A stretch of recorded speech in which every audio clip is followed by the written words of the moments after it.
The infinite mana paradox questions a basic logic of magic systems. If mana can produce energy from nothing, how can it ever run out? At first glance, mana seems limitless because it creates power without an obvious source. But every magic user eventually faces depletion, making mana feel limited and scarce. This contradiction is what defines the paradox. Mana is typically presented as a form of energy. Magic users channel mana to produce fire, move objects, or heal wounds. They do so without tapping into visible fuels or traditional energy sources like wood. I'd love to invite you to share in the comments where you're listening from and what time it is. It's incredible to think about how we're all connected through these stories and ideas. If you enjoy these thought-provoking explorations, consider subscribing to Tired Thinker so we can keep bringing you reflective narratives. Now, settle in, get comfortable, and let your imagination drift as we delve into the mind-boggling paradoxes and mysteries. Electricity or muscle power. Instead, the mage draws mana directly from their surroundings, their own body, or an unseen source. This allows powerful effects to occur spontaneously and without obvious limits. A mage can throw fireballs, create force fields, or teleport across great distances without carrying fuel or external tools. On the surface, this makes mana appear infinite and easily renewable. But practical use quickly reveals limits. Mages tire after repeated spellcasting. They eventually run out of mana, unable to continue without rest or recovery. This depletion suggests that mana is not infinite at all. If mana truly emerged from nowhere, replenishment would never be necessary. Yet nearly all fictional and gaming systems impose clear mana limits. These rules make magic feel balanced and fair. Without them, mages would be too powerful and lose dramatic value in storytelling or gameplay. The paradox arises precisely because mana pretends to come from nothing. It looks like free energy, but something clearly restricts it. Understanding this limitation means exploring where mana actually originates. Most fantasy worlds offer two common explanations: internal reservoirs or external sources. When mana comes from within, the mage's body or spirit stores it. Each person carries a limited reserve, which recharges over time. Casting spells drains this personal store. After enough spells, the mage hits empty and must rest to recharge. This explanation makes mana feel like physical stamina or mental energy. It gives a practical reason why magic use causes fatigue. Consider a mage who can heal minor injuries instantly. After healing 5 or 6 wounds, the mage's internal mana runs dry. Even though mana appears from nowhere, the mage's body clearly sets a limit. Resting overnight replenishes the store, making mana renewable, but not infinite. External sources offer another common explanation. Mana might flow through nature, air, or mystical planes that mages tap into. In these cases, mana resembles radio signals. It's always around, but each mage acts like a receiver with limited bandwidth. Casting a spell requires concentration to draw from this external supply. The mage's mind or body imposes natural restrictions, limiting how much mana they absorb at once. Imagine a mage drawing mana from the forest around them. Each spell pulls from that environment, creating temporary depletion in that area. Too many spells in quick succession weaken the connection, forcing the mage to pause. Over time, mana flows back into the depleted area, allowing the mage to continue later. This scenario explains how mana regenerates naturally, yet still limits immediate use. In both explanations, mana feels infinite only in theory. Practical factors like bodily limits or environmental scarcity clearly restrict it. Mana is not creating energy from nothing, but drawing on unseen sources that require careful management. This balances the system logically and narratively. Without limits, mana would undermine realism and storytelling. Infinite energy would mean infinite power. A single mage could solve any problem instantly, removing tension or struggle from stories. Gameplay would become trivial, losing the sense of accomplishment tied to managing resources. Thus, creators build logical constraints around mana, giving it realistic boundaries. The paradox emerges because mana still seems magical, appearing limitless at first glance. Yet careful observation reveals natural limitations, making mana feel believable. Consider the classic example of a mage casting a powerful spell. To summon a firestorm, the mage gathers mana until fully charged, then releases energy in a powerful burst. Immediately afterward, exhaustion sets in. The mage must wait before casting another large spell. This limitation forces strategic thinking. The mage cannot simply use firestorms repeatedly. Instead, they must choose carefully, balancing powerful spells with simpler magic. Limits give meaning to magical choices, making each spell significant. Another example involves healing magic. Imagine a healer who cures serious wounds effortlessly at first. Each spell seems to produce energy from thin air, knitting bones or closing cuts instantly. But after several patients, the healer's mana runs low. They must pause, rest, or find ways to recharge. This limit creates dramatic tension.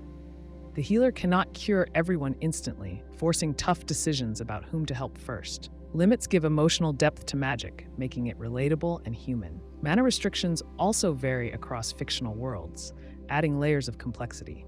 Some stories portray mana as abundant but slow to recharge. Other worlds depict mana as rare and difficult to replenish. Each scenario reflects different storytelling or gameplay needs. For instance, in a high-action game, rapid mana recharge allows continuous spellcasting, keeping action fast-paced. By contrast, in gritty fantasy literature, scarce mana intensifies drama.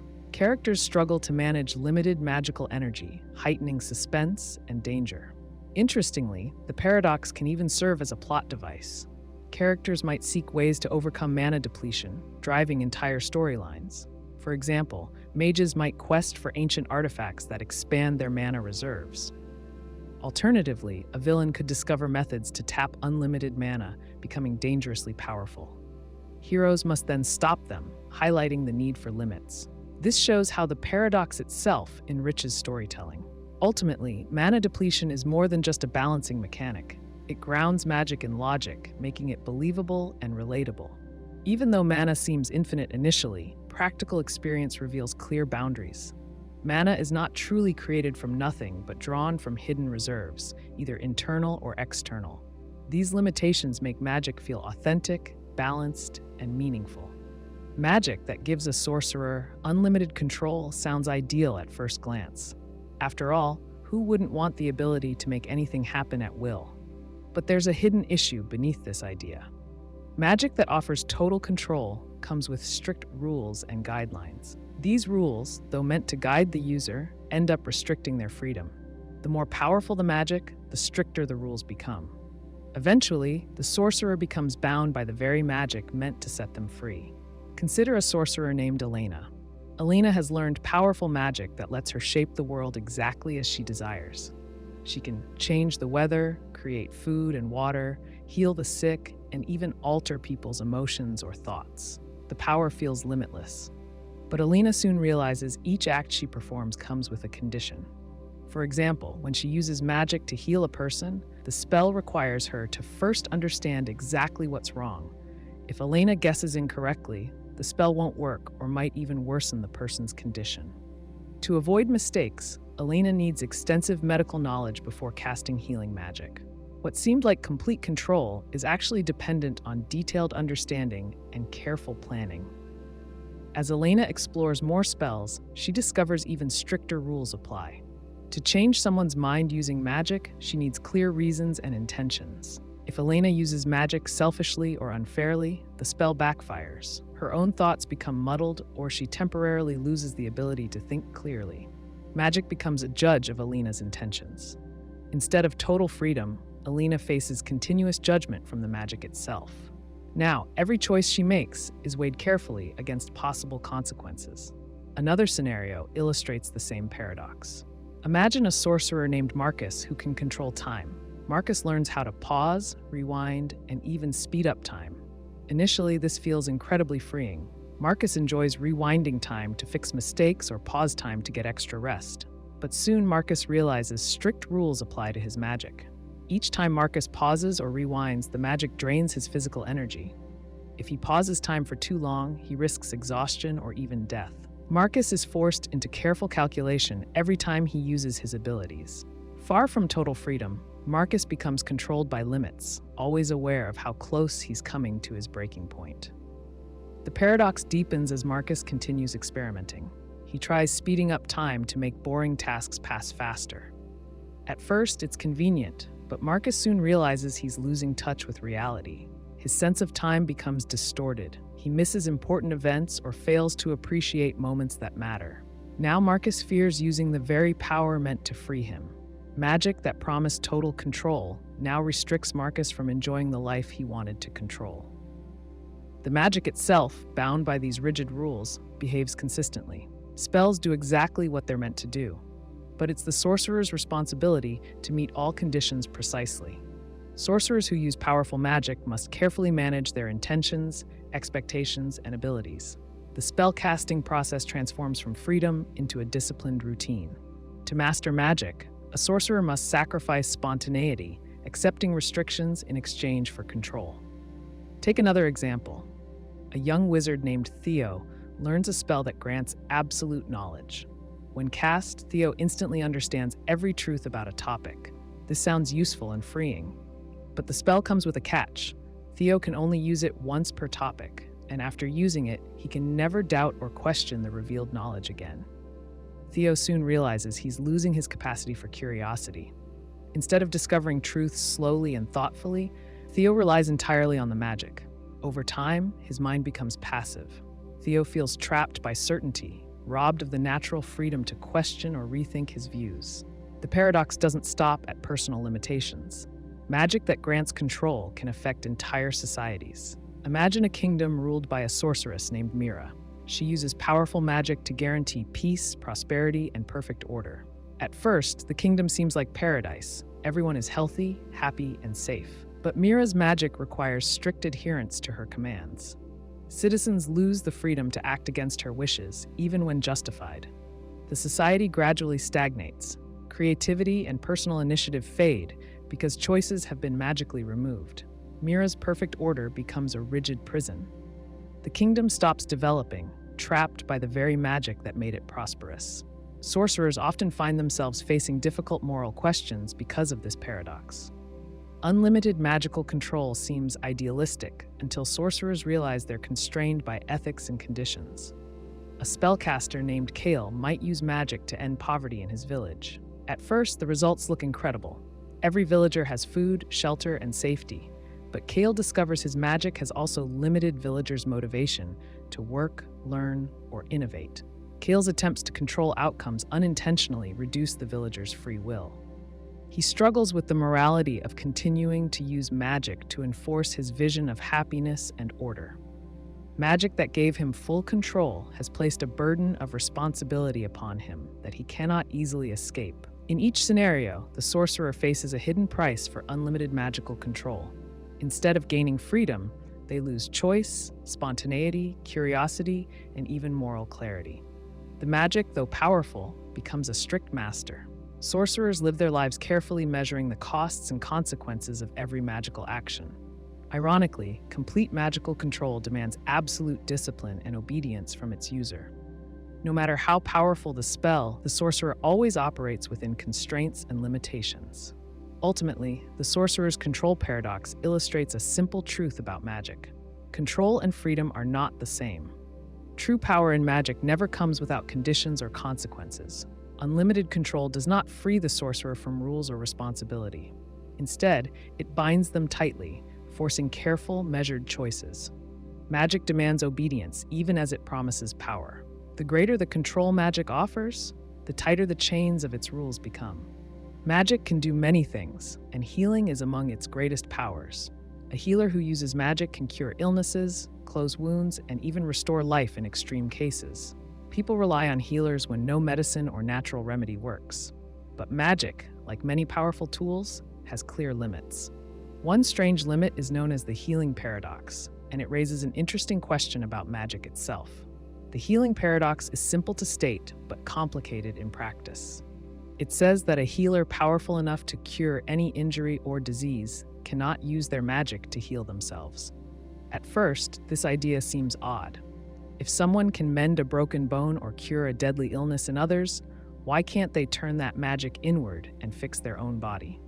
To understand this, it helps to think through what magical healing involves. Magical healing works because the healer channels magic into the injured person's body, directing energy to repair what is damaged. The healer acts as a bridge or conduit between the source of magic and the person receiving healing.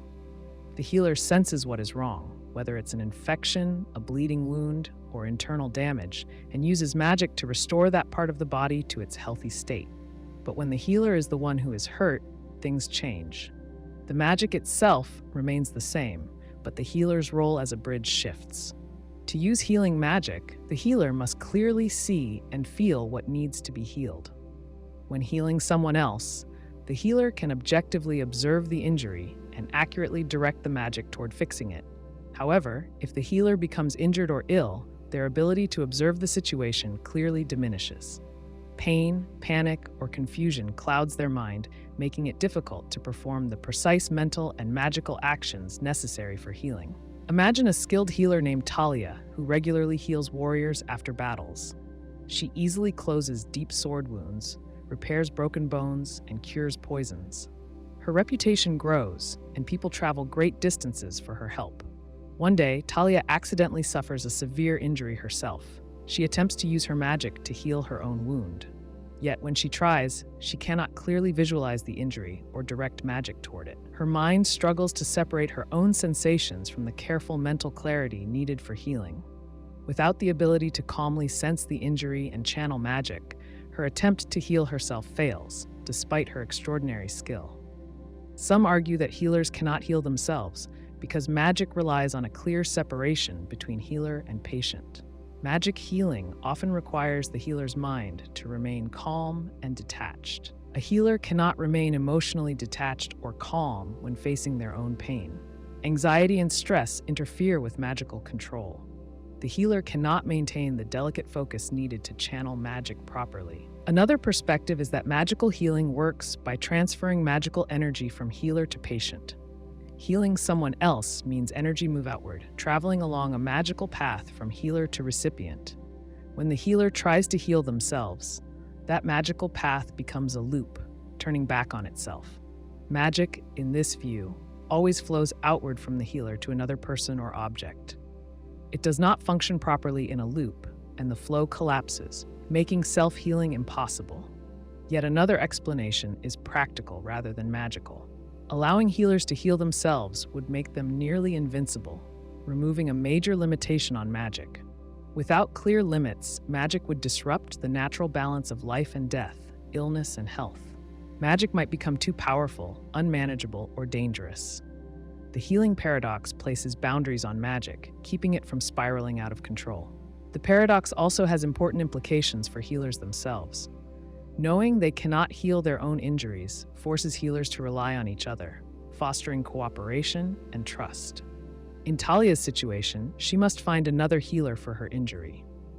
She must experience vulnerability and dependence, something healers rarely feel when treating others. This situation reminds healers of their own humanity and the need for humility. Even the most powerful magical healer cannot stand alone forever. Healers often live carefully, knowing the risk they carry.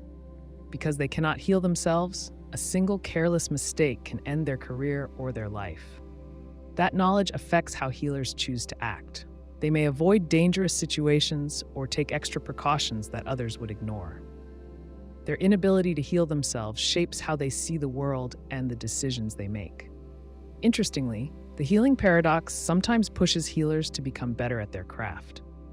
Knowing their magic has limits motivates them to improve their skills. They spend extra time practicing, learning new techniques, and strengthening their focus. They develop methods to remain calm and clear-minded, even when facing personal threats or discomfort.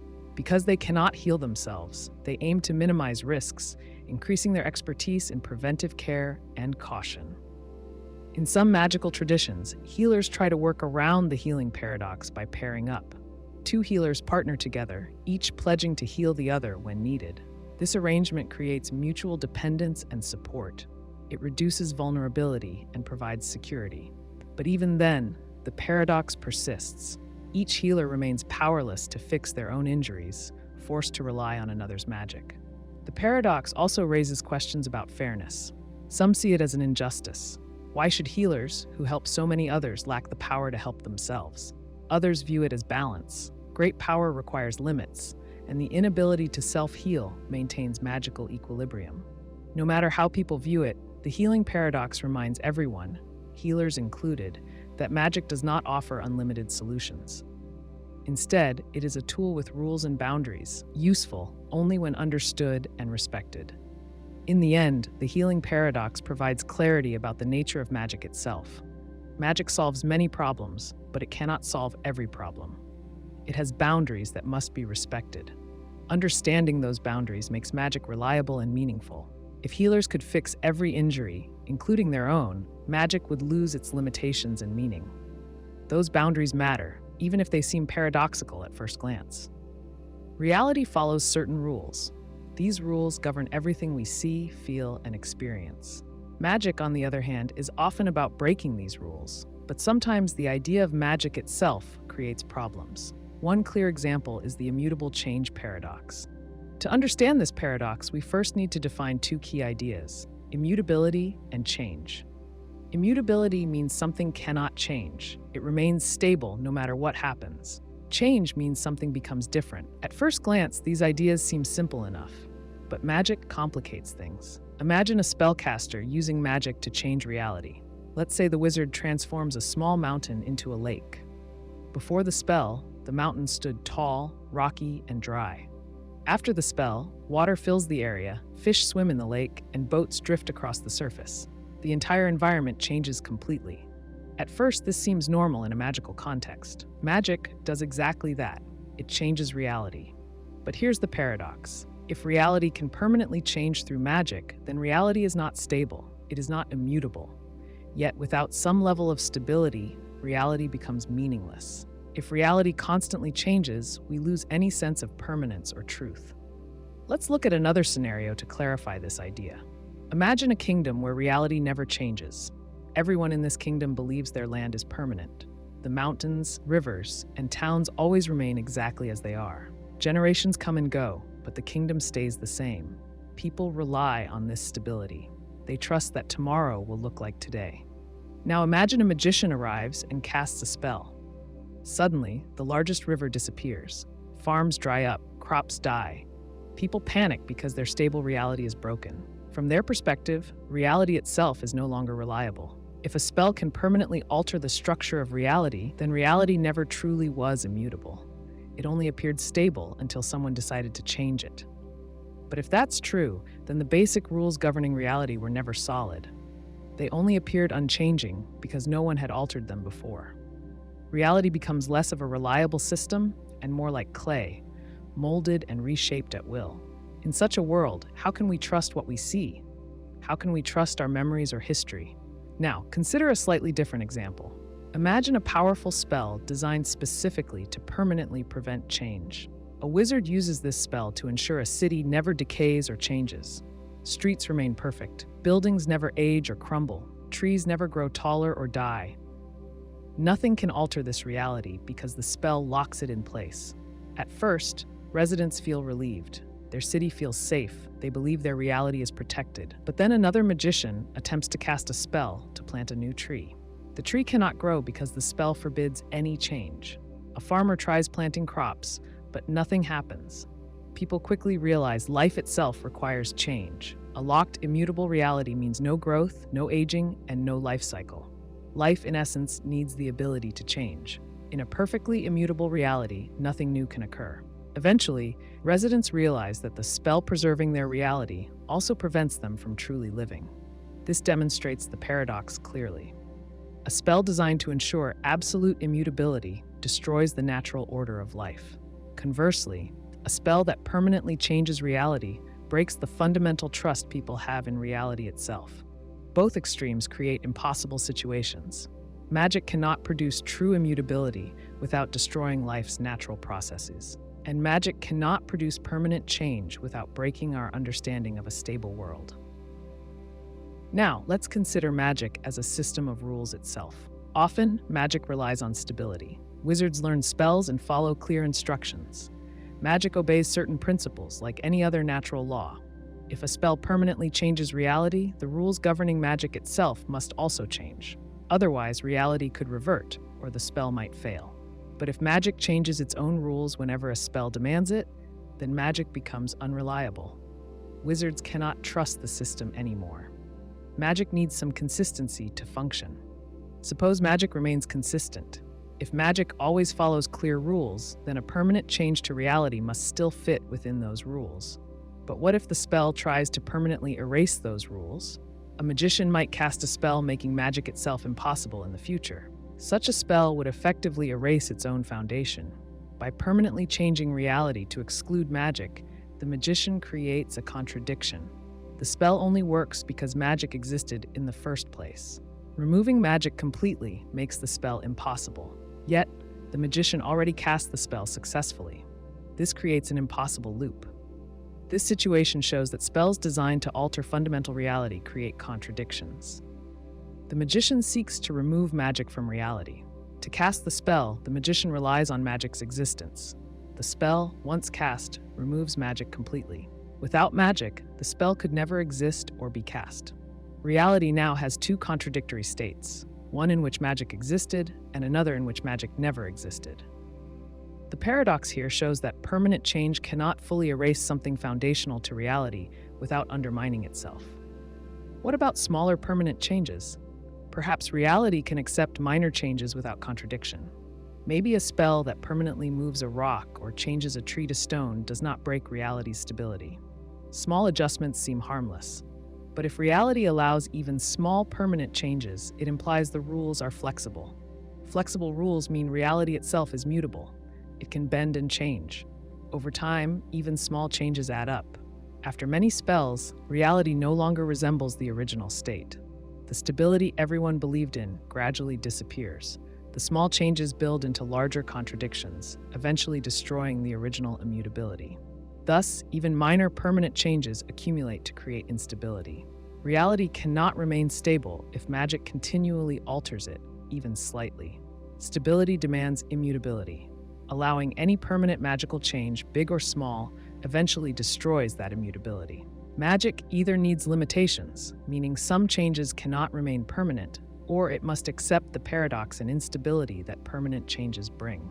The immutable change paradox forces a clear choice.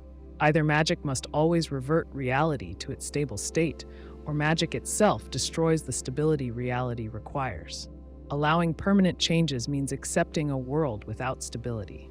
Denying permanent changes means severely limiting magic's power. Neither option completely resolves the contradiction. Reality and magic remain locked in a conflict that magic itself cannot solve. Magic, therefore, becomes a system defined by contradictions. The paradox shows clearly why permanent changes in reality pose deep problems. Spells designed to alter the fundamental nature of existence inevitably challenge reality's stability. Magic, powerful though it might be, cannot escape the limits imposed by logic. Even in fantasy, some rules, like the stability of reality itself, remain stubbornly hard to break. Imagine you discover magic that lets you travel back in time. You have a reason to do it. Something happened, something went wrong, and you want to fix it. Perhaps someone got hurt, or you made a choice you regret. Maybe you lost something valuable. Whatever the cause, you want to go back and stop it from happening. The spell promises a chance to change the past, and so you cast it. You find yourself at the moment before the mistake. You act quickly. You do something different, something you think will fix everything. And suddenly, the problem you wanted to correct never happened. Your plan worked. The accident never took place, the hurt never occurred, or the valuable item never got lost. But now, there's a problem.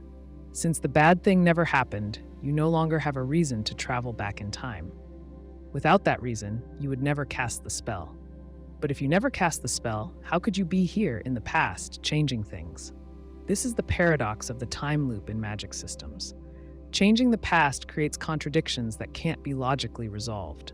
The spell's purpose vanishes because the reason for its casting disappears once the problem is fixed.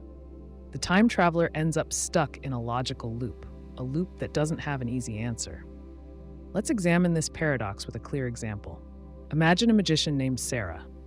Sarah is an expert in time magic, capable of jumping back a few hours. One day, her best friend Leo suffers a serious accident. Sarah decides immediately to use her spell. She goes back in time and warns Leo.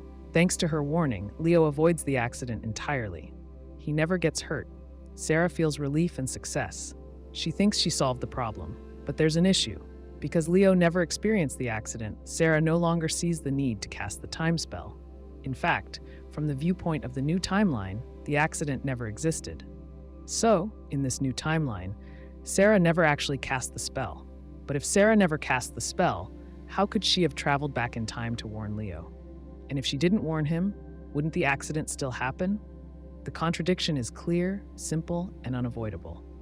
Some magic systems handle this paradox by creating separate timelines. When Sarah goes back and warns Leo, she creates a new branch of reality. Leo is safe in this new branch, but the original timeline, the one Sarah left, still exists. Leo remains injured in that timeline. Sarah hasn't fixed her past, she's merely created a better outcome in another reality.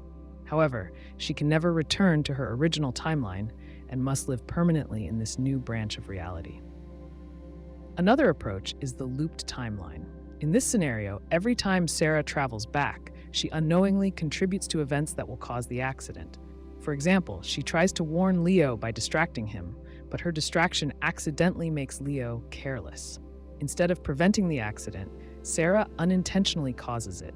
Here, Sarah's actions become part of history. The very act of going back in time creates the problem she's trying to fix. Everything becomes predetermined. Sarah realizes too late that the past resists change. Her attempt at prevention actually ensures the original outcome. This second scenario, called a closed loop, avoids logical contradictions. The loop is stable, even though it frustrates Sarah's intentions.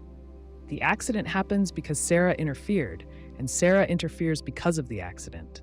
The loop continues without contradictions, even though it's tragic. However, while logically neat, this solution limits free will. Sarah can never truly change events, only fulfill what has already happened. Yet another scenario involves memory and awareness.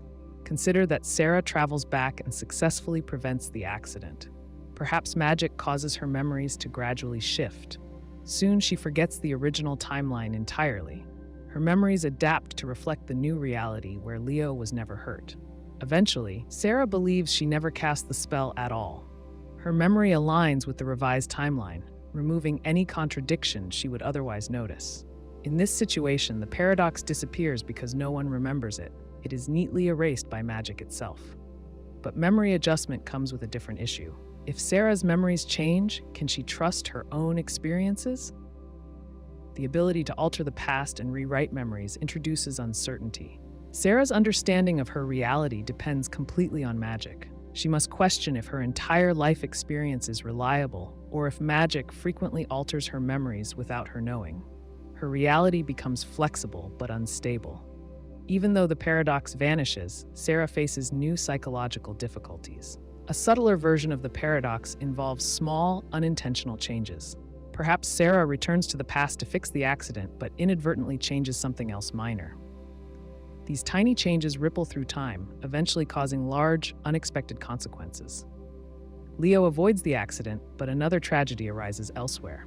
Sarah's action, intended for good, introduces unpredictability. Now she faces a new dilemma. Should she return again to fix this second problem?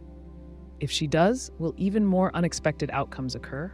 This ripple effect makes the time loop paradox more complex. Magic promises control, yet Sarah finds herself repeatedly entangled.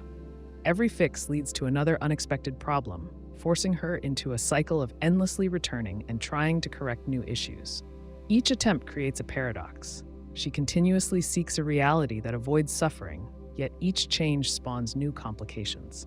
Some magic systems resolve this complexity by placing strict limits on altering the past.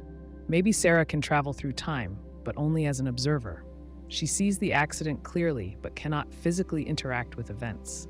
Without the ability to interfere, Sarah avoids creating paradoxes. She understands events better, but she remains powerless.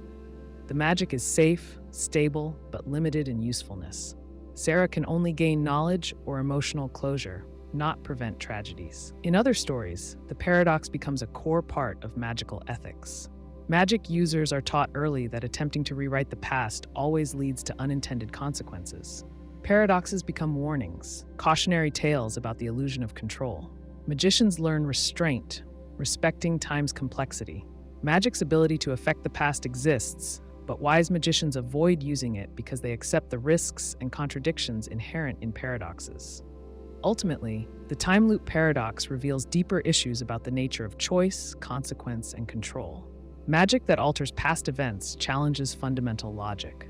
Time is experienced in one direction, forward, but magic tries to defy this rule. By attempting to rewrite history, a magician encounters logical impossibilities.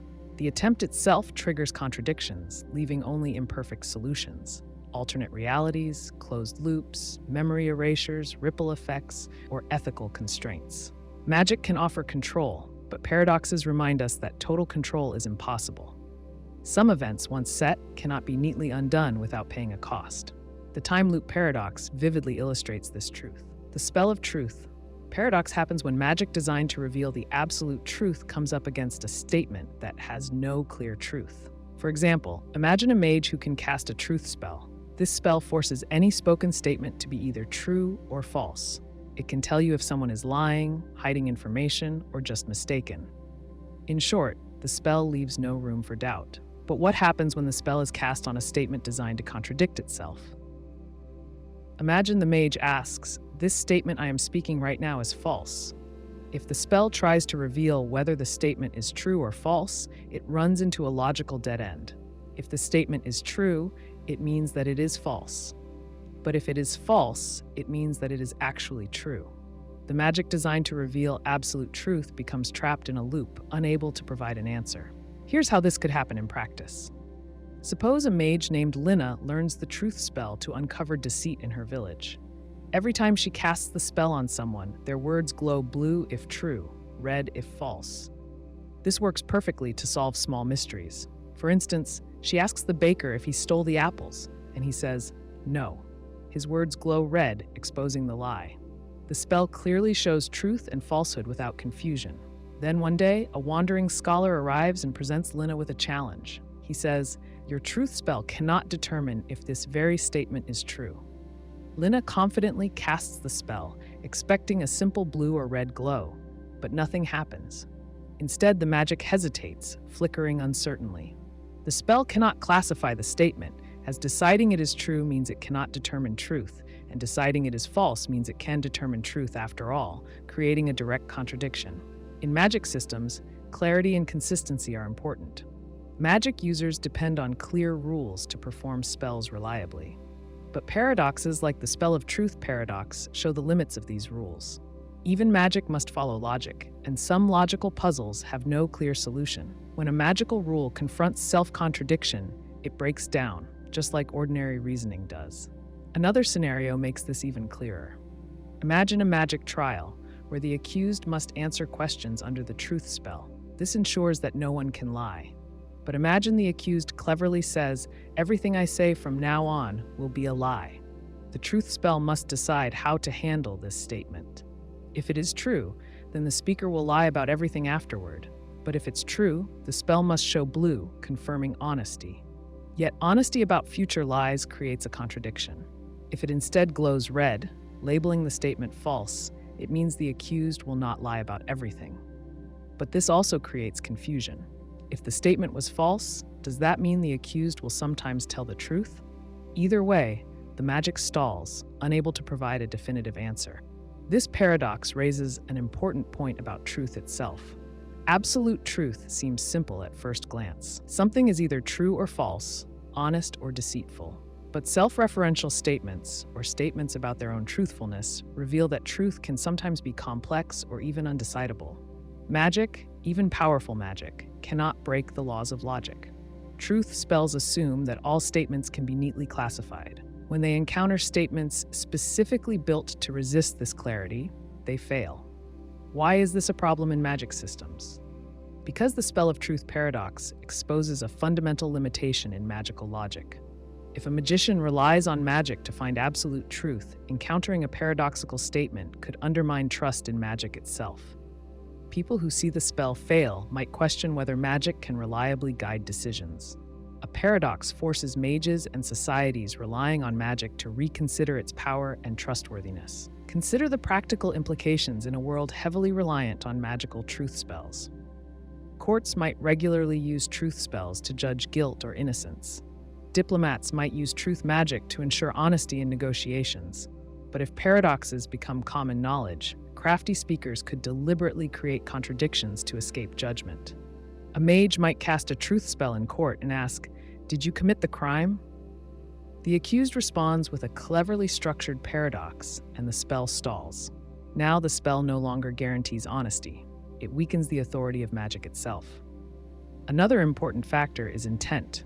Magic often operates based on clear intention. A mage intends to reveal truth, and the spell acts on that intent. But paradoxical statements do not follow clear intent. They are constructed specifically to evade truth or falsehood. Because the spell relies on clear outcomes, unclear intent creates confusion. The magic fails because it cannot fulfill its primary function, delivering certainty. This paradox also highlights that magic, despite appearing supernatural, still must follow logical rules. Magic systems often set strict boundaries. A spell might require clear conditions to activate. The truth spell, for instance, activates when it encounters speech. It classifies speech according to a clear logical rule, true or false. But if the conditions themselves become logically unclear, the spell has no path forward. It is a reminder that magic, no matter how fantastical, still obeys certain logical principles.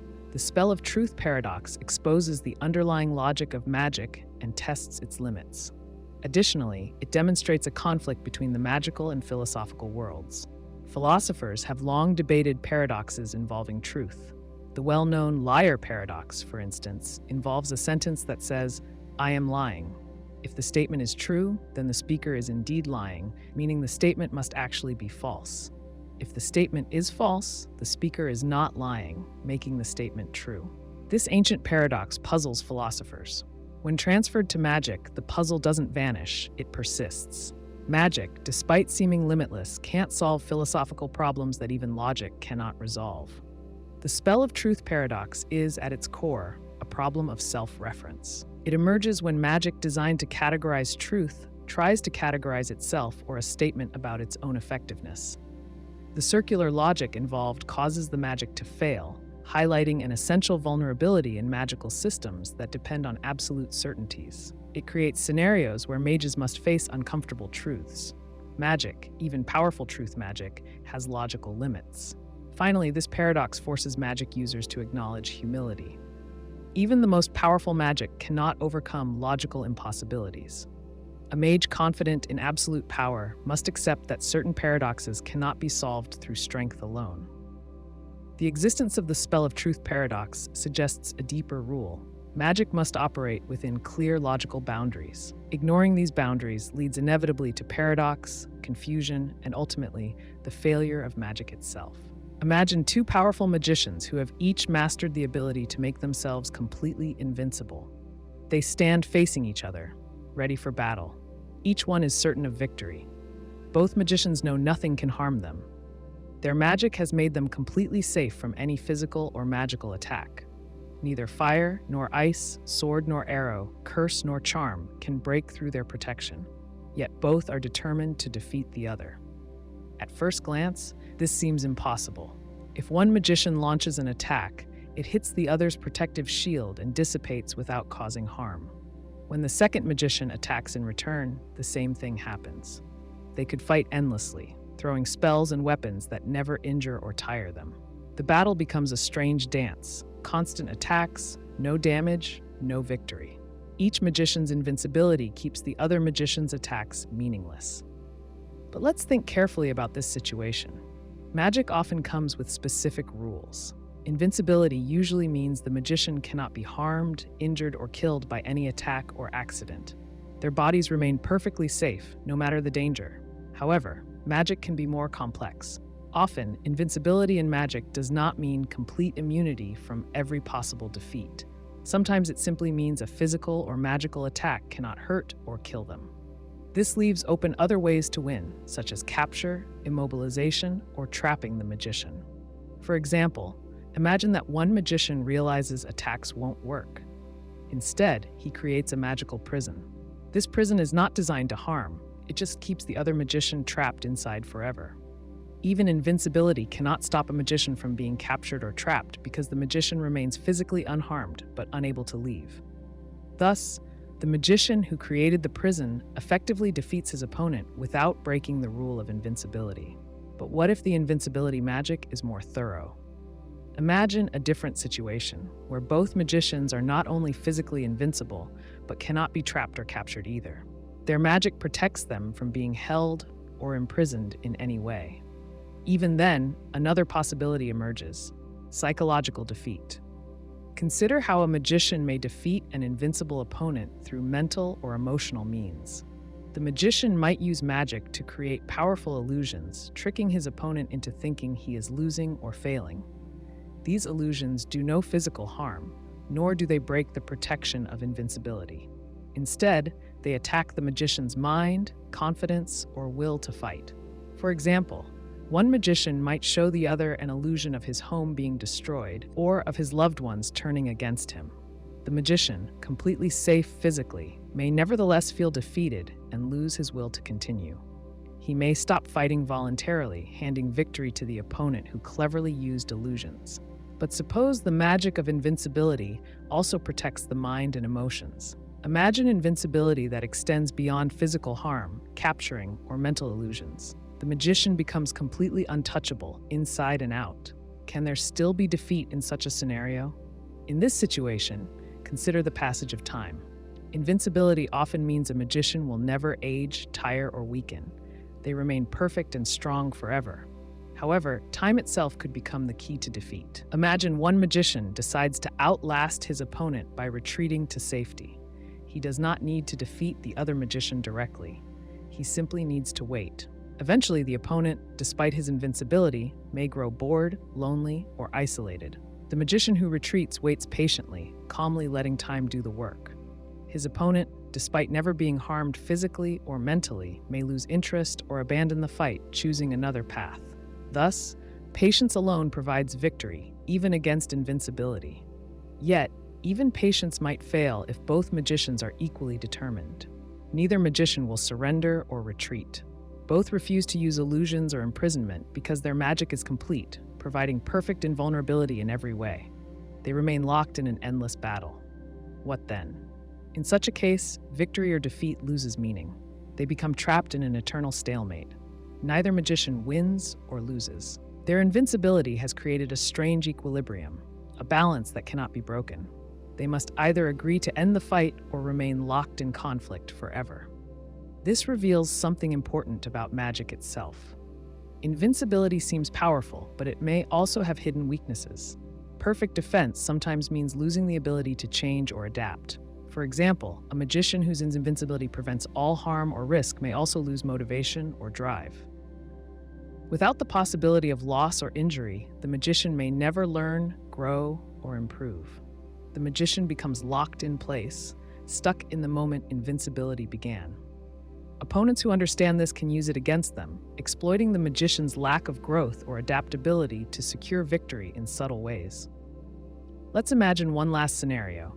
Suppose the magic making both magicians invincible depends on their belief. Perhaps their invincibility lasts only as long as they feel certain and confident.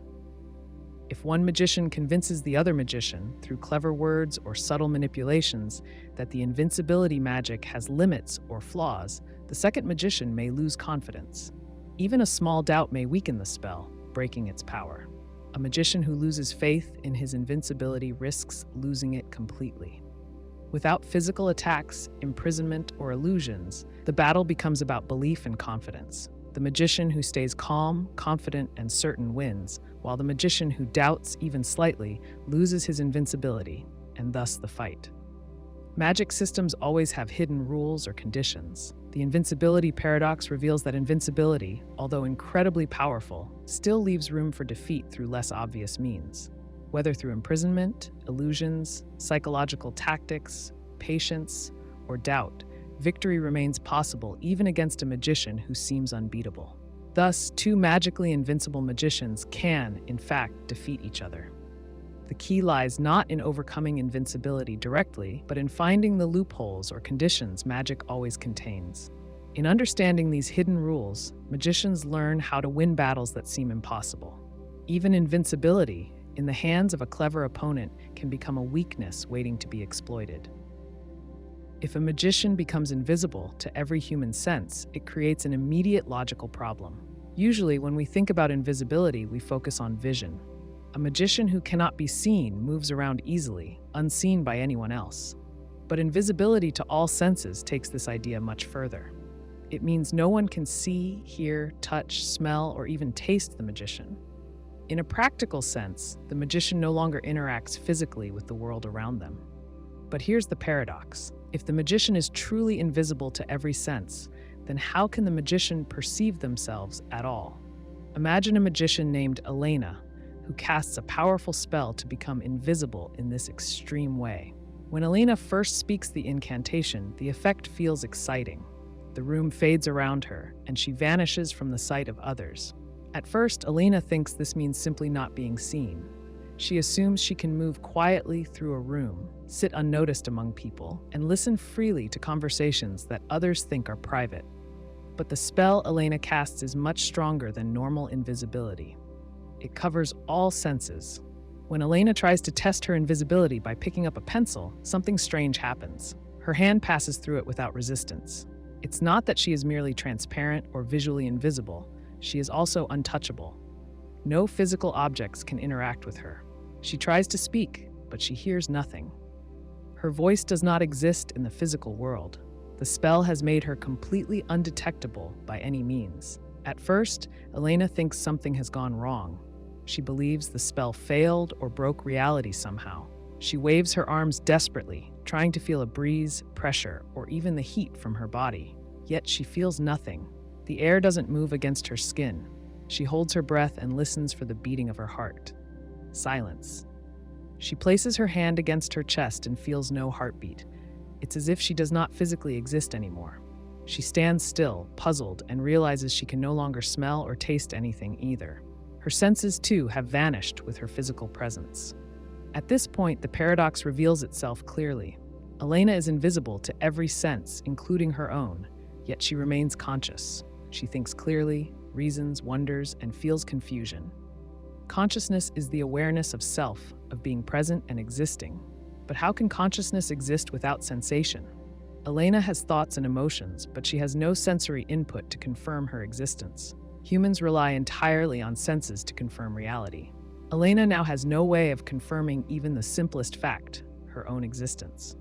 To understand the depth of this paradox, consider how humans usually confirm their reality. You look at your hands and see them. You touch your face and feel your skin. You hear yourself breathing. Your senses form the foundation for your sense of self. They give your mind confirmation that you are real, physically present, and part of the physical world. Elena no longer has this confirmation. Her mind knows she exists because she can still think. Yet, without sensation, her mind has no clear evidence that she exists in a physical way at all. Elena tries desperately to regain some small form of sensory feedback. She attempts to shout, but without physical vocal cords or air vibrating, nothing happens. She reaches out, hoping to touch something, but no objects interact with her. She even tries to step firmly on the floor, yet no sense of pressure returns. Every attempt fails because the spell perfectly blocks interaction with any sense. Next, Elena wonders if she still occupies space at all. Does her body still have a physical shape even if she can't perceive it? She tries to walk through a wall, assuming that being invisible to all senses would mean being intangible. Indeed, she moves freely through objects.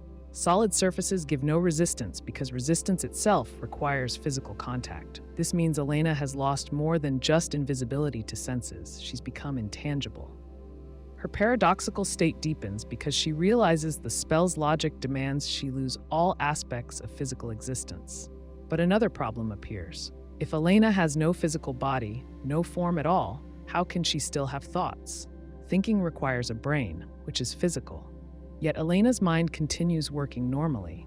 She remembers who she is. She thinks clearly about the strange situation she finds herself in. Her consciousness continues, unaffected by losing a physical form. This suggests something else about her state. Her invisibility has transcended physical reality. Elena is now purely a consciousness existing separately from physical laws. Yet the paradox remains strong. Elena's consciousness still desires sensory feedback, which it needs to confirm its own existence. Consciousness by itself, without sensory inputs, struggles to feel real. Humans know this intuitively. We rely constantly on our senses. If those senses disappear, reality itself seems uncertain. Elena, isolated from senses, feels isolated from reality itself. To further illustrate, consider how Elena might feel if she tried to walk outside among people. She floats through busy streets, observing conversations she cannot hear. People move freely around her, completely unaware of her presence. She tries again and again to interact, waving at people, shouting silently, or reaching out. Nothing happens. Elena becomes a ghost, unable to influence the world in any way, yet still conscious. She feels trapped between existence and non-existence. The paradox deepens even more when Elena realizes time passes differently without sensation. Normally, humans measure time through sensations: the ticking of a clock, the changing of daylight, hunger, fatigue, and physical comfort or discomfort. Without these sensory cues, Elena no longer experiences the passing of time. Hours, days, or even weeks might pass, but Elena has no way of knowing how long she has been in this state. Her consciousness feels detached from reality, suspended indefinitely. The Invisibility Paradox ultimately questions what existence means. If Elena has become invisible to every sense, including her own, then what is left of her? She still thinks and feels emotion, yet without physicality or sensory confirmation, her existence is abstract. Consciousness without sensation challenges what humans understand about being alive. Elena's dilemma reveals that sensation defines our reality far more deeply than people often realize. Without sensation, existence itself becomes uncertain. Elena, unable to interact, perceive herself, or confirm her physical reality, remains locked in an impossible contradiction. She thinks, yet cannot feel. She exists, yet cannot prove her existence even to herself. Her consciousness remains active, but disconnected from reality in a fundamental way. The Invisibility Paradox clearly shows that true invisibility, beyond simply not being seen, destroys the very basis of physical existence and perception. It creates an impossible contradiction where the magician becomes conscious but intangible, existing but unconfirmed, aware but without sensory input. Elena's experience demonstrates that complete invisibility, when taken seriously, breaks reality in ways that make the magician's own perception of self impossible. Teleportation is a powerful idea that appears often in fantasy stories and science fiction. In simple terms, teleportation magic lets a person instantly move from one place to another. Instead of walking, riding, or traveling by normal means, a magician simply vanishes from one spot and reappears somewhere else. At first glance, this seems straightforward, but when you look closely, teleportation presents serious questions about identity and existence. Specifically, does teleportation truly move the same person from one spot to another, or does it destroy the original and create an identical copy somewhere else? Consider a basic scenario. A magician named Leora stands inside a magic circle drawn on the stone floor of her tower. She wants to travel instantly to the nearby village. She casts her teleportation spell and vanishes, immediately reappearing near the village fountain. Anyone watching sees her disappear from one location and reappear in another. To observers, Leora moved instantly without any visible travel. But is the Leora standing by the fountain exactly the same person who vanished moments earlier from the tower? This question gets complicated quickly. To understand why, imagine what teleportation actually does to the magician. Many forms of magical teleportation break down a person's physical body and reassemble it somewhere else. Think of it like taking apart a puzzle and putting it back together elsewhere. The magic first disassembles the body, every bone, muscle, and cell, and then rebuilds it piece by piece in a different location. If teleportation works this way, the magician who appears afterward might seem identical, but that new body was just created. The original was completely dismantled, erased from existence for a fraction of a moment. Now, if the magician's mind, memories, and sense of self are perfectly preserved during this magical reconstruction, would it matter if she is technically a copy? Leora, standing by the fountain, remembers everything clearly, waking up in the tower, deciding to travel, and casting the teleportation spell.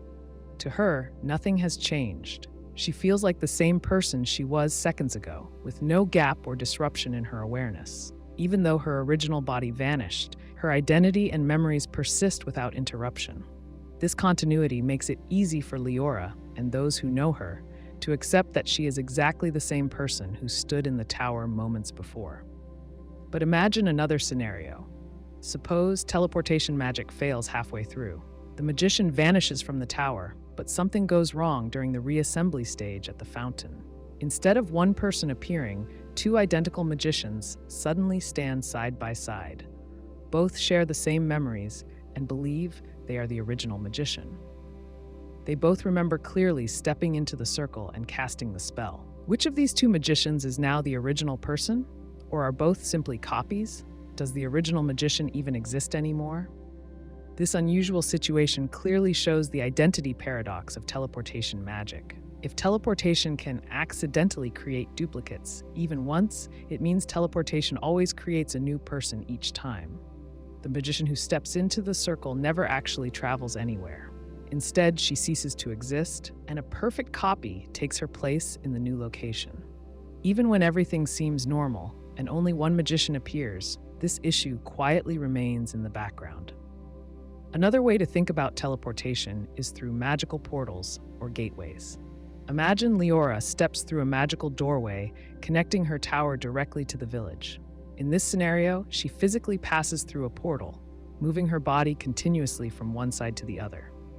She never disappears or reappears. She simply moves through a magical shortcut connecting two distant locations. Here, teleportation clearly moves the original person. No new copies appear. Her identity remains completely intact. This approach avoids the paradox because the magician's body is never broken apart or rebuilt elsewhere. But many magic systems rely on instantaneous teleportation instead of gateways. Instant teleportation provides convenience and dramatic flair, especially in storytelling. Yet it also leads to tough questions. For instance, what happens to the original magician who steps into the teleportation circle? If teleportation destroys her original body, what happens to the original self or consciousness? Is that magician simply gone forever, replaced by a perfectly identical stranger who now continues her life? This disturbing possibility sits beneath the surface whenever instant teleportation is used. Moreover, this paradox raises concerns about identity over longer periods of teleportation use. Suppose Leora teleports frequently, several times every day. Each teleportation creates a new body, a fresh assembly of cells, muscles, and bones. After a few dozen teleports, not a single atom in her current body has ever truly traveled. Instead, each teleportation wipes out the previous body and reconstructs a new one, identical in every detail. Is this magician truly the same Leora who started teleporting weeks or months ago? She may have identical memories, behaviors, and personality traits, but her physical body has been repeatedly destroyed and recreated. Over time, this might leave her wondering about the reality of her own identity. From a magical society's perspective, instant teleportation seems acceptable if no problems arise. If no duplicates or errors appear, people rarely question the identity of teleportation users. The practical benefits usually outweigh philosophical questions about identity. Yet the deeper paradox remains, especially for those who stop and reflect. Teleportation fundamentally questions what makes someone the same person over time. In real terms, identity comes down to more than just memories and continuity. It relates to the continuous existence of a person. Even if Leora feels the same after teleportation, some part of her existence may have ended during the spell. The body she has after teleporting never actually traveled. It was newly created at the destination. The original body vanished and no longer exists. Her experience and memory continue unbroken, but her existence as a unique physical entity was disrupted. Another point to consider is magical consequences if identity is not preserved. Suppose a magician teleports, and the magic clearly states that teleportation creates a duplicate instead of moving the original. In that situation, is teleportation ethical or even acceptable? Magicians might face moral objections from others who see teleportation as a form of self-destruction. A society aware of this truth might choose to reject teleportation entirely, no matter how convenient it might seem. Ultimately, instant magical teleportation brings identity into question because it forces magicians and observers to decide what truly matters about being a unique person. If existence depends on continuous physical survival, teleportation fails this test. If identity depends only on memories and consciousness, teleportation passes comfortably. Either way, the paradox remains unresolved. Instant teleportation appears simple and convenient, yet quietly introduces a deep and complicated problem about personal existence. Magic that cancels out other magic creates an interesting problem. If a spell can erase magic, then it must also erase itself. This issue is called the Magic Nullification Paradox. Understanding why this happens takes careful thought. Imagine a wizard named Ezra who practices a type of magic called nullification. Ezra can cast spells that instantly remove magical effects. If someone casts a fireball toward Ezra, his nullification magic removes the fireball instantly, protecting him from harm. In a world filled with magical threats, Ezra's power seems practical and effective. However, the Magic Nullification Paradox begins when Ezra tries to use his power in broader ways. For example, suppose Ezra casts a spell designed to erase all magic around him permanently. At first glance, this sounds straightforward. Ezra simply wants a clean, magic-free environment. Maybe he is tired of dealing with magical conflicts or wants to create a safe zone free from magical disturbances. To achieve this goal, Ezra casts a powerful spell. The spell says clearly, "From this point forward, no magic shall exist within this space." Immediately, something strange happens. Because Ezra's spell is itself magic, it faces its own rules. It is designed to erase all magic. That means the moment Ezra's spell takes effect, it tries to erase itself. This creates a logical loop. If the spell remains active, it violates its own rule because the spell is magical. If the spell destroys itself, the magic nullifying effect ends immediately. In both cases, Ezra fails to create a lasting magic-free area. His magic simply cancels itself out. To see this more clearly, picture this scenario. Ezra stands in the center of a magical battlefield. Wizards cast fireballs and ice storms around him. He feels overwhelmed and desperate to end the chaos. Ezra decides to use his strongest nullification spell to end all magical conflict once and for all. He chants the spell clearly and confidently, sure of his abilities. In that instant, all other magic disappears. Fireballs fade to nothing. Ice storms vanish as quickly as they appeared. For a brief moment, Ezra feels relief. He succeeded. Magic disappeared. But in the next instant, Ezra's confidence disappears. He notices his nullification spell starting to fade as well. Because it is magic, it must follow the rules Ezra set. The spell struggles against its own logic, fighting a losing battle. As it fades away completely, magic returns instantly. Fireballs and ice storms resume as if Ezra never cast his spell at all. His effort leaves him back at the start. Ezra learns a difficult lesson about the limits of his abilities. Some wizards might try to get around this paradox by making special exceptions in their spells. They could try to craft a nullification spell that says, erase all magic except this one. But doing that creates new problems. If nullification magic can ignore its own rules, why can't other magic spells do the same? Allowing magic to break its own logic weakens the entire magical system. Suddenly, nothing feels solid or reliable. Wizards and witches depend on clear, understandable rules to practice their magic effectively. Breaking these rules makes the entire system unstable. Another attempt might be to separate magic into different kinds or categories. Maybe a wizard says, "My spell cancels only offensive magic, but leaves defensive or healing magic untouched." This approach seems practical. Ezra could erase harmful spells but keep helpful magic in place. However, defining what counts as offensive magic becomes complicated quickly. A simple spell that pushes an enemy away could be defensive or offensive, depending on the intent. What if a healing spell is used offensively, healing an enemy in a way that disrupts their strategy? Categories blur together, making clear rules impossible. Even more confusion arises if nullification magic targets magical energy instead of spells directly. Imagine Ezra tries this method. He casts a spell that drains magical energy from the area, leaving none for other spells to use. At first, this seems like a workable solution. Without magical energy, wizards cannot cast spells. The fireballs and ice storms disappear naturally because there is no fuel to sustain them. Ezra's own spell would not directly erase itself since it targets energy rather than spells. Yet this approach still faces the paradox. Ezra's spell itself needs magical energy to function. The moment the spell drains all magical energy, it loses the source that sustains itself. The spell collapses because it starves itself. The moment the spell ends, magical energy naturally returns and spells resume. Once again, Ezra returns to his starting point. The paradox continues, no matter how Ezra tries to avoid it. Some magic users might think the paradox reveals a fundamental truth about magic itself. Perhaps magic cannot completely remove itself, because magic by nature involves existence. Magic creates change. Nullification tries to create a stable state without magical change, but doing so involves using the very power it tries to erase. Magic thus resists efforts at self-elimination, as if protecting its own existence. Others might accept the paradox as a built-in limitation of magical systems. In other words, the paradox isn't a mistake. Instead, it teaches magic users that magic has clear limits. It prevents magic from growing so powerful that it destroys itself. Nullification magic still has practical uses. Ezra can easily stop specific magical threats like fireballs or mind control spells, but it can never erase magic entirely. Accepting this truth, magic users can confidently use nullification spells within limited boundaries without falling into the paradox.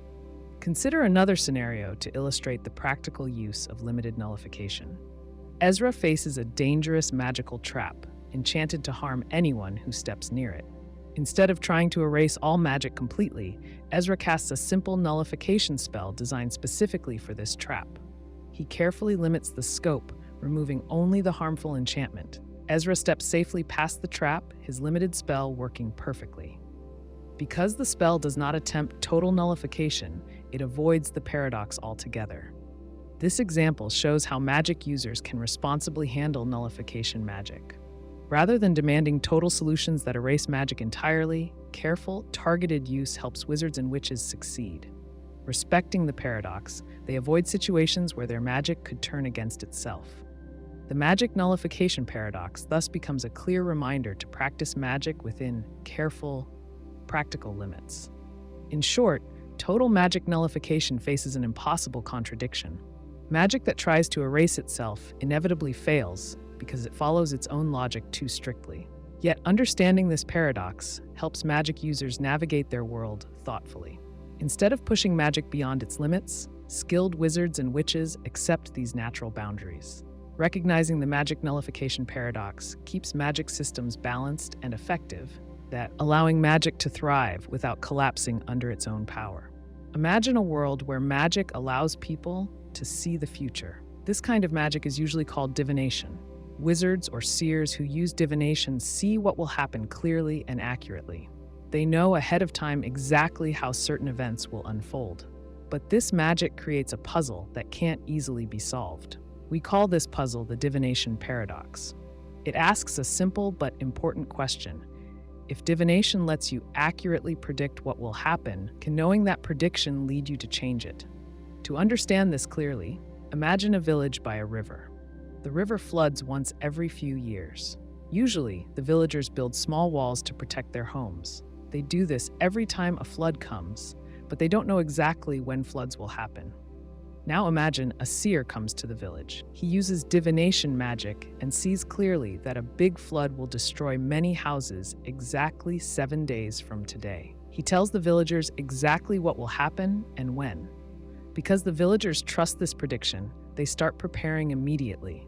They build a stronger wall, move valuables to higher ground, and prepare boats in case the wall breaks.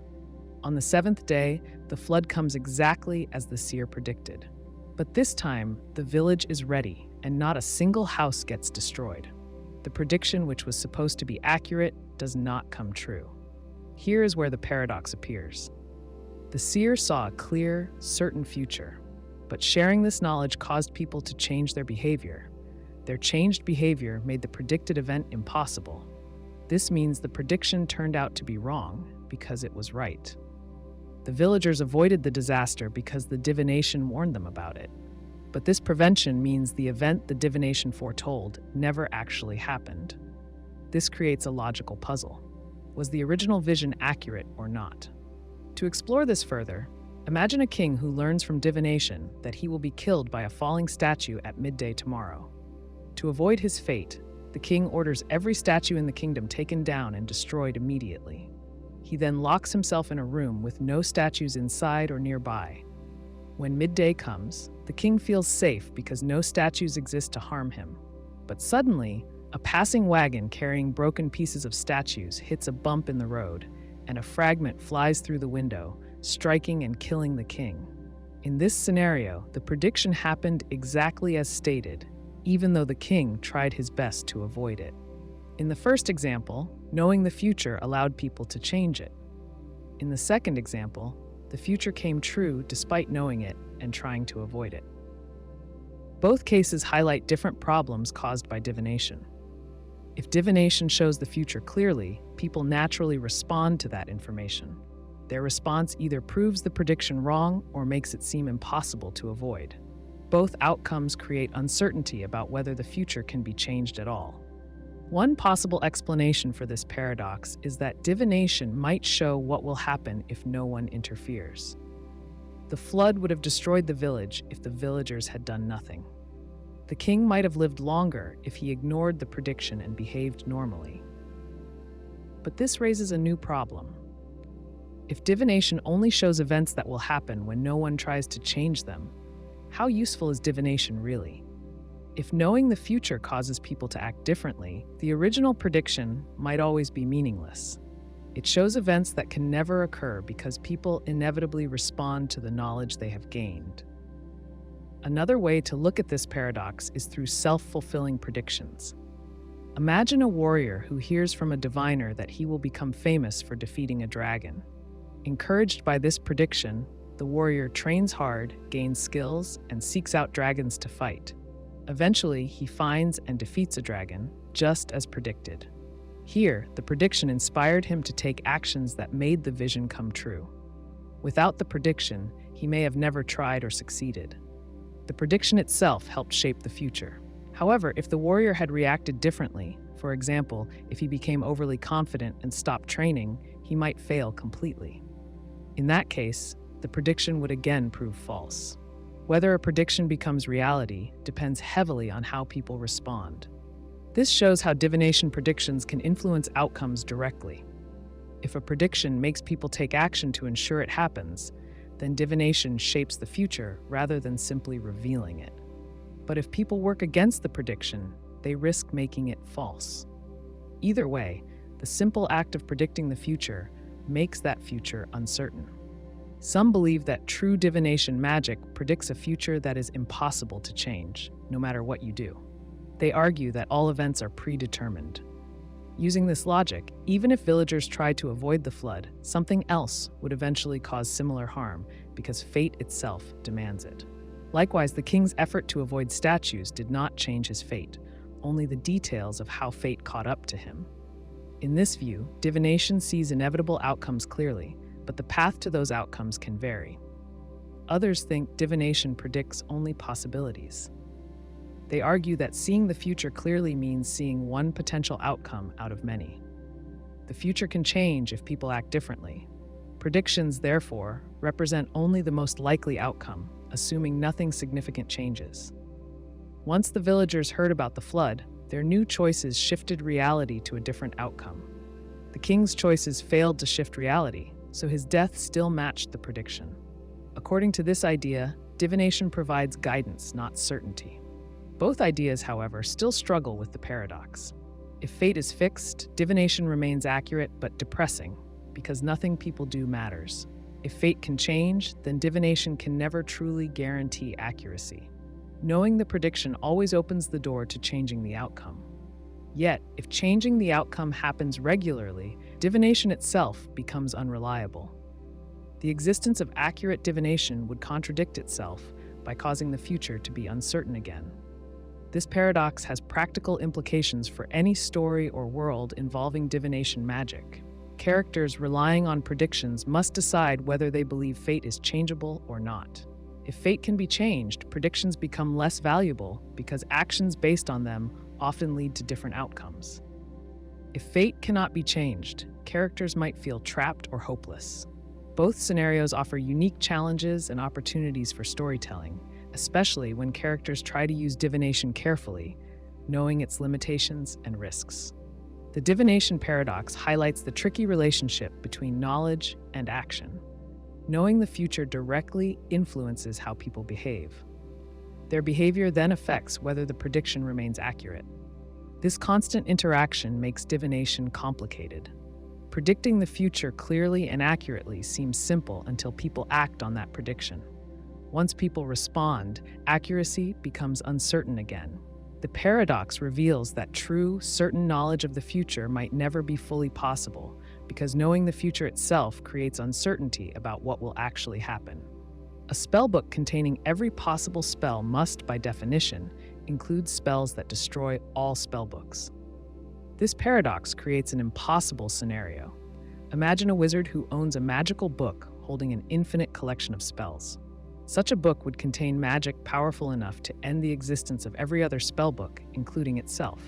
Yet, the idea of a spellbook eliminating itself from existence contradicts the basic purpose of a spellbook: to preserve magical knowledge and pass it to future wizards. This contradiction creates a clear, impossible scenario, which we call the Spellbook Paradox. Consider a situation where a young wizard apprentice enters a vast magical library. She finds a book on a shelf labeled clearly as the complete spellbook. It contains every spell known or possible. Excited by the endless possibilities, she begins flipping through its pages. She discovers harmless spells like lighting candles, cooking dinner instantly, and finding lost keys. Then she comes across more powerful spells: teleportation, turning invisible, or even stopping time. Finally, as she reaches the last pages, she finds something troubling: a spell specifically crafted to erase all magical texts instantly. Its instructions clearly state that it would destroy every spellbook in existence, including itself. This spell sits in direct opposition to the reason the book exists. It promises destruction for something the book should preserve. If the young wizard casts this destructive spell, every magical text will vanish.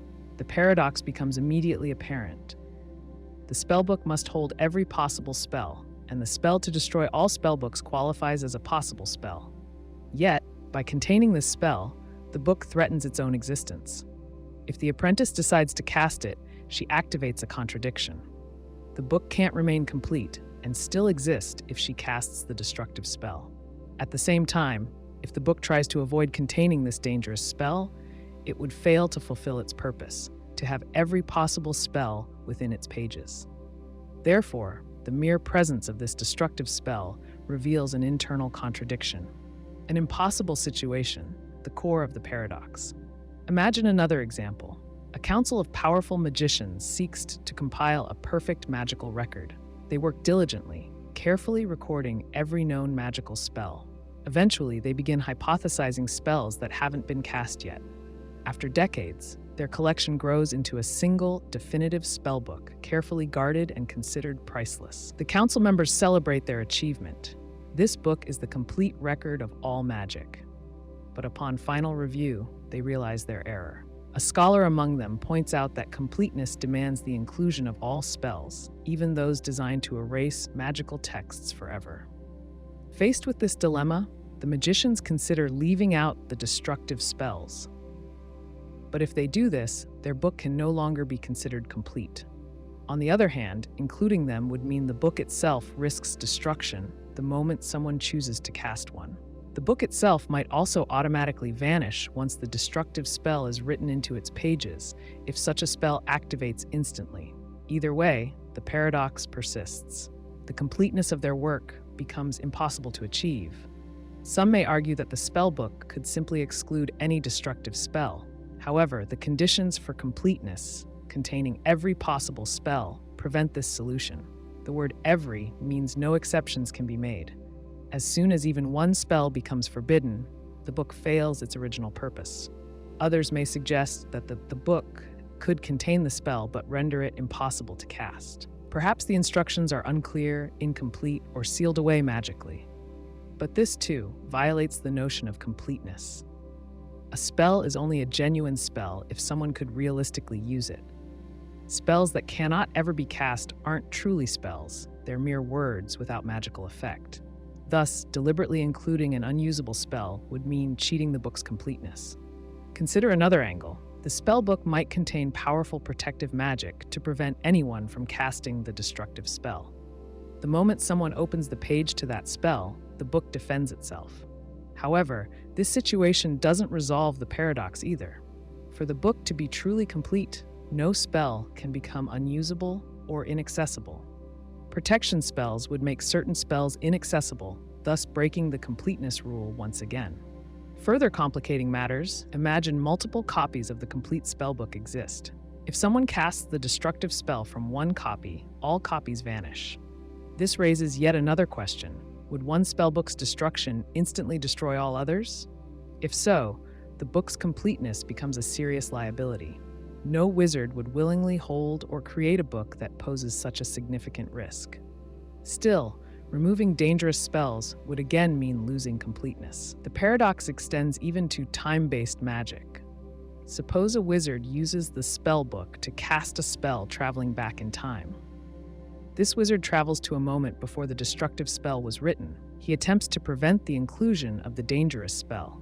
However, if successful, the spellbook he used to travel back would never have included the destructive spell in the first place. This scenario creates a further paradoxical loop. Time-based magic becomes entangled within the Spellbook Paradox, making solutions even harder. The Spellbook Paradox illustrates a logical contradiction that arises from the idea of completeness within magical knowledge. Magic systems usually set limits or rules to avoid contradictions like this. But a truly complete collection of spells doesn't allow for any exceptions. This requirement forces the spellbook into a paradoxical position. Either it must remain incomplete by excluding destructive spells, or it must risk self-destruction by including them. This paradox also forces magicians to question the limits of magical knowledge. If completeness leads to contradiction, perhaps true completeness in magic cannot exist. Maybe there are inherent restrictions in magical systems that prevent certain spells from existing at all. Perhaps magic has built-in safeguards to avoid these contradictions. But if that's the case, then no spellbook can ever truly be complete. Magicians must always accept limits on their magical knowledge. By clearly defining this paradox through various scenarios, we expose the contradiction at its core. The existence of the Spellbook Paradox suggests magic itself must have limits. The very idea of a book containing all magic implies the existence of spells capable of ending magic completely. And because these spells must exist to meet completeness criteria, magical knowledge itself faces an unsolvable contradiction. If a magician has the power to bring someone back from death as often as they want, death itself begins to lose meaning. Usually, death serves as a fixed limit, a final point in a person's story. But unlimited resurrection removes this finality. It raises questions about what death even means when a simple magical gesture can reverse it. Imagine a world where a powerful magician can resurrect anyone who dies. A soldier falls in battle, but the magician quickly revives him. A farmer dies in an accident, and again, the magician easily restores her life. Soon, no one worries about dying because death has become a mere inconvenience. The real significance of death, loss, grief, and the permanence of someone's absence is no longer felt. Families no longer mourn, and funerals lose their purpose because everyone knows the magician will undo death anyway. At first glance, this may sound appealing. After all, removing death's sting could reduce suffering and fear. But a closer look reveals a deeper problem. Death shapes human behavior and relationships in ways we often overlook. It drives people to care deeply about safety, health, and personal responsibility. Knowing life is limited pushes individuals to appreciate each moment and encourages careful decision-making. Without death's shadow, people may become reckless or indifferent, taking dangerous risks or ignoring personal safety entirely. Consider a magician named Lyra. She has mastered resurrection and can easily bring anyone back, regardless of how or when they died. Word spreads, and soon the entire community relies on her ability. At first, people see her as a blessing. Accidents become minor setbacks rather than tragedies. Disease loses its terrifying grip because even the most deadly illnesses become temporary problems. However, after some time, people start taking life for granted. Dangerous behavior increases dramatically. People stop wearing seatbelts, refuse safety helmets, and ignore basic health practices. If death is not permanent, then there's no point in avoiding danger. Lyra soon notices changes in human relationships too. Friends and family no longer say goodbye with heartfelt sincerity. Instead, they casually wave, knowing even the most dangerous journey won't separate them permanently. Relationships weaken because connections often depend on shared emotional intensity. Grief and loss bond communities together. Removing these emotional experiences makes human connections superficial. If losing someone has no consequence, then appreciating them while they are present becomes less important. Love itself can become shallow if the fear of losing someone no longer exists. Even justice systems become affected. Suppose a criminal commits murder. Normally, this crime carries severe consequences because death is permanent, but with resurrection available, courts and juries must reconsider punishments. Should murderers receive lighter sentences because their victims can easily be restored? Or does the act of taking a life remain equally serious regardless of resurrection? Legal and ethical issues arise because society relies heavily on death's finality as a moral boundary. Removing death's permanence shifts ethical boundaries, creating uncertainty about right and wrong. Magic that permits infinite resurrection also changes how humans view life's achievements. People usually work hard to build legacies and accomplish goals within a limited lifespan. The awareness of mortality motivates people to leave behind meaningful contributions before death inevitably arrives. But if people expect endless resurrection, ambition might fade. There's less urgency to achieve personal dreams or complete important tasks because unlimited time removes pressure. Achievements may become less impressive, less satisfying, and ultimately meaningless. On a deeper level, resurrection magic could cause a person's sense of identity to erode. Consider a man named Thomas who dies multiple times.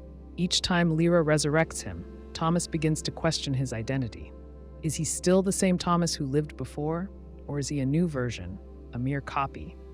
Resurrection could provoke identity crises because dying and returning repeatedly blurs the lines between the original person and a recreated version. Thomas might start doubting his memories, wondering if they're truly his or simply echoes of someone he once was. Additionally, the magician who controls resurrection magic faces significant burdens. Lyra bears enormous responsibility because everyone's lives and deaths depend entirely on her. Pressure mounts daily as the community's reliance grows. If she refuses or fails to resurrect someone, people could become angry or hostile. Her role transforms from benevolent healer to obligated servant. This obligation reduces Lyra's personal freedom, forcing her into an endless cycle of service without choice or escape. Infinite resurrection might also lead to severe population issues. Without permanent death, population growth becomes uncontrollable. Resources like food, housing, and water quickly run low as people continue living far beyond natural limits. Birth rates would no longer balance deaths, leading to overcrowding, environmental damage, and potential societal collapse. This practical issue highlights how death's permanence serves an essential function in maintaining a balanced world. Moreover, unlimited resurrection undermines courage and heroism. Imagine a hero sacrificing their life to save others. Such bravery earns respect precisely because it involves genuine risk and irreversible loss. But if everyone knows the hero can easily return, their sacrifice loses its meaning. Courage requires genuine risk. Without true risk, bravery becomes empty. Soldiers who fight battles knowing they'll immediately resurrect afterward might take foolish risks or treat battle like a trivial game. Heroic acts become less noble, less respected, and ultimately insignificant. The emotional consequences for resurrected individuals could be severe as well. Returning from death might cause trauma, confusion, or mental instability. Resurrection could become psychologically damaging, leaving people struggling with fear of repeated deaths or existential dread. If resurrection becomes routine, these emotional and psychological impacts could spread widely, damaging entire communities' mental health. Finally, resurrection magic could inspire dangerous power struggles. If resurrection becomes the ultimate form of power, competing magicians or political groups might fight fiercely over controlling it. Wars or conflicts could erupt over the right to decide who lives and who stays dead. The magician's power becomes political leverage, potentially destabilizing societies rather than saving them. When death is no longer absolute, life fundamentally changes. The Resurrection Paradox reveals that permanent death serves a crucial role in human life, relationships, morality, and society itself. While unlimited resurrection seems beneficial initially, the practical and emotional consequences quickly become apparent. Ultimately, death's meaning lies precisely in its permanence, the boundaries it creates, and the value it gives to life. Magic, powerful enough to endlessly undo death, paradoxically destroys the very meaning it seeks to preserve. The Transmutation Paradox occurs when magic permanently transforms an object or a person into something else. At its core, this paradox asks a simple but tough question. If magic can completely change something into another form, what exactly defines that thing's original identity? Imagine a magician turning a wooden chair into solid gold. Is the golden chair still the original wooden chair, or is it something entirely new? If it's completely new, then what happened to the chair that existed before?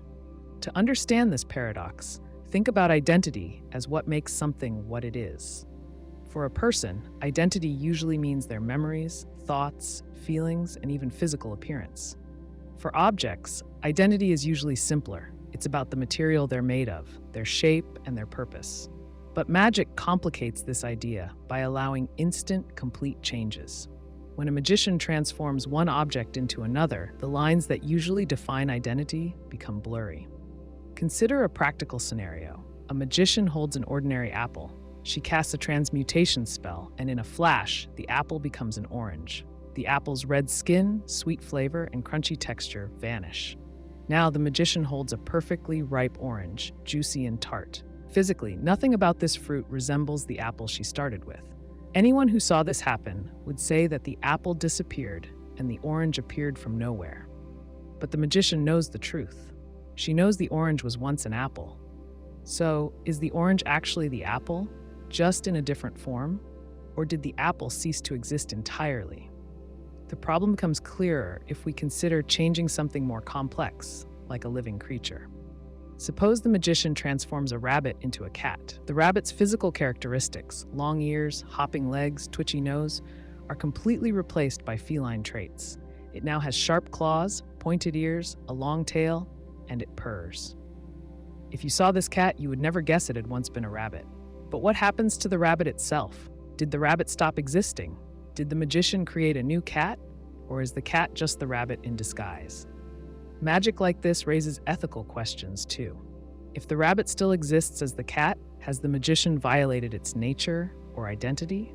Or if the rabbit no longer exists, did the magician essentially destroy one life to create another? This is where the paradox really hits home, because the answers are difficult to find. Magic doesn't simply alter an object's appearance, it changes the nature of existence itself. Another example might help clarify this further. Imagine a wizard turning a stone statue into a living human being. This is more complex because the wizard hasn't just changed material, but created life itself. The statue was solid rock, cold, unfeeling, and lifeless. Now it's warm, breathing, and self-aware. Does the statue still exist in the person, or has it been entirely replaced? If it still exists, does the new human carry something of its old identity, or is it completely separate from its origin? If not, did the wizard create life from nothing, or did he steal it from somewhere else? To push this thought experiment further, suppose a magician transforms a person into something completely different, like a bird. If this person becomes a bird, they take on the bird's physical form, instincts, and behaviors. They might lose their human memories, their language, and their personality.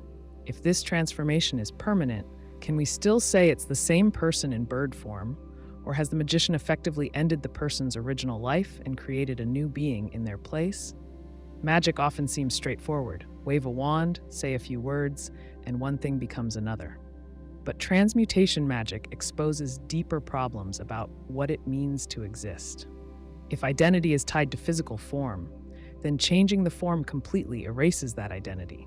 If identity is tied to something more internal, like consciousness or memories, then transmutation raises questions about what happens to that internal sense when the physical form no longer matches it. Some magicians might argue that magic simply reshapes matter, but doesn't affect the deeper identity beneath. If that's true, then a chair turned into a table is still fundamentally a chair, just in a different shape. But others disagree, pointing out that if an object no longer performs its original function, it can't logically retain its original identity. A chair turned into a sword cannot be sat upon, so it's not a chair anymore. The original identity seems lost entirely.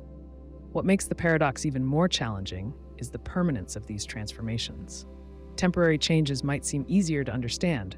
Turning someone into a frog temporarily doesn't erase their identity because they'll eventually return to normal.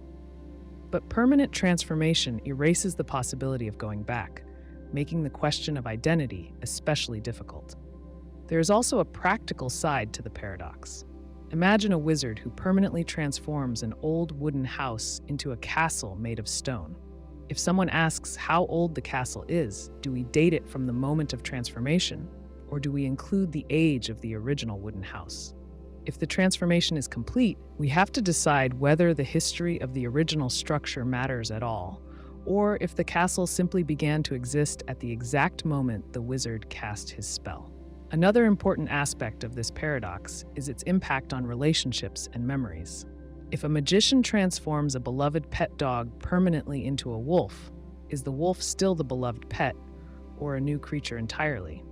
The family who owned the dog might treat the wolf with affection, believing it to still be their dog.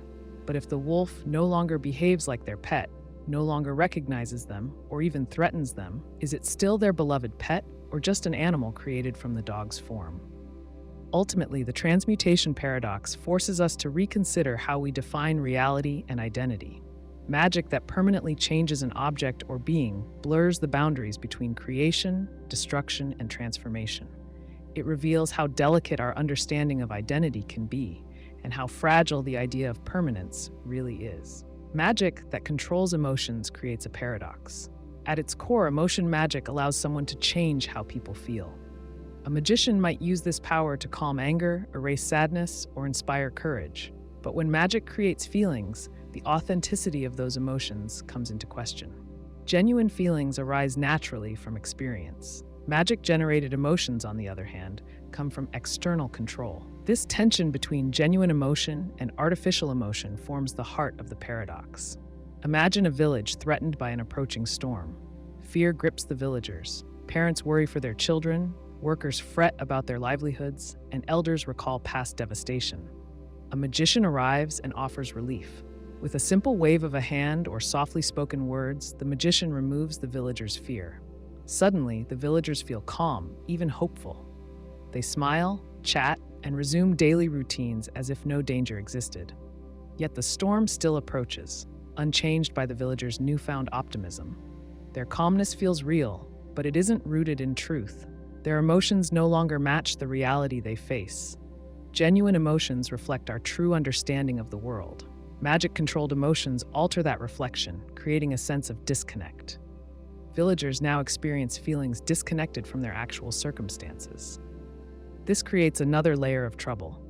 Genuine fear serves a practical purpose. It motivates people to seek shelter, prepare supplies, or evacuate. Fear triggers action because it genuinely reflects a threat. Magic, by removing fear, removes the motivation to act. Now, villagers might refuse to prepare because they no longer sense danger. Their emotions feel real, but the villagers lose touch with necessary caution. They might even smile calmly while disaster overtakes them. Magic replaces genuine emotional signals with comforting illusions. Consider a smaller, more personal example. A woman grieves the loss of a loved one. Her grief is genuine, natural, and necessary. Grief acknowledges her loss, helping her process and eventually accept it.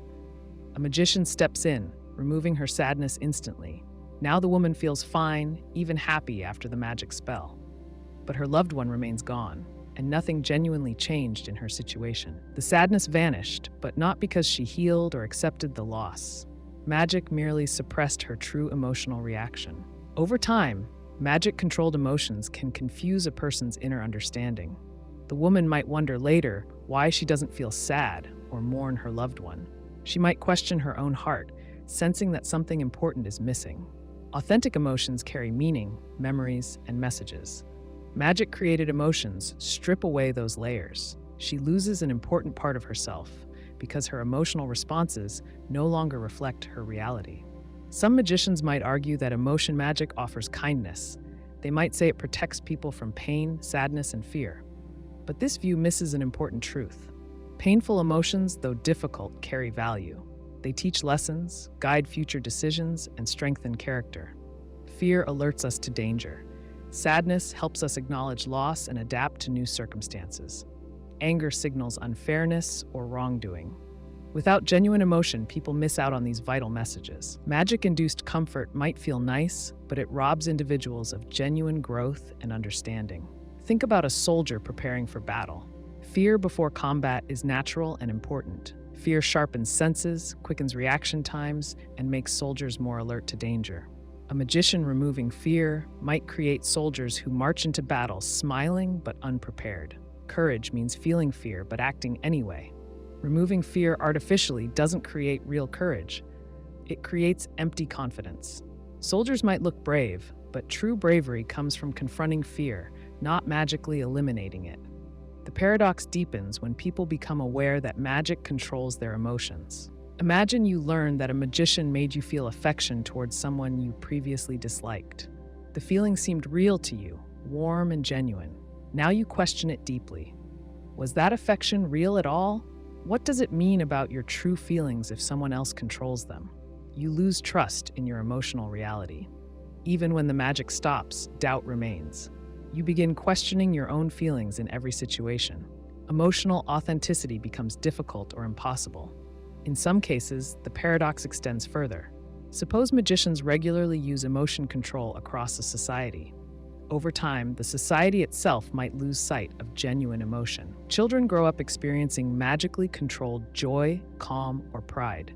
They don't learn how to process sadness, fear, or anger naturally. When magic eventually fails or gets removed, these people face emotional chaos. They never learn to handle genuine feelings because they never truly experienced them. Magic created an emotional illusion, leaving them vulnerable when reality returns. Additionally, relying on emotion-controlling magic could lead to moral questions. Who decides which emotions people should or shouldn't feel? Magicians gain enormous power if they control emotions. They could choose emotions that benefit them, not those around them. Leaders might suppress anger toward unfair decisions. Merchants might inspire false desire to sell products. Friends could inspire affection artificially. Without authenticity, people lose agency over their inner lives. Genuine emotions serve as personal truths. Magic-controlled emotions blur or erase these truths, leaving people confused or vulnerable to manipulation. Magic that controls emotions undermines authenticity at the core level of human experience. Even seemingly good intentions become problematic. Removing fear, sadness, or anger might feel kind in the short term, but genuine emotions matter deeply. They inform people, motivate necessary action, and help individuals grow. When magic creates emotions, it also creates confusion and disconnect. People lose touch with their inner selves. Their feelings no longer match the reality around them, and the trust in their emotional responses breaks down. Ultimately, the emotion control paradox highlights a fundamental truth. Genuine emotions, even painful or uncomfortable ones, provide crucial guidance. They ground people in reality and help them navigate the world honestly.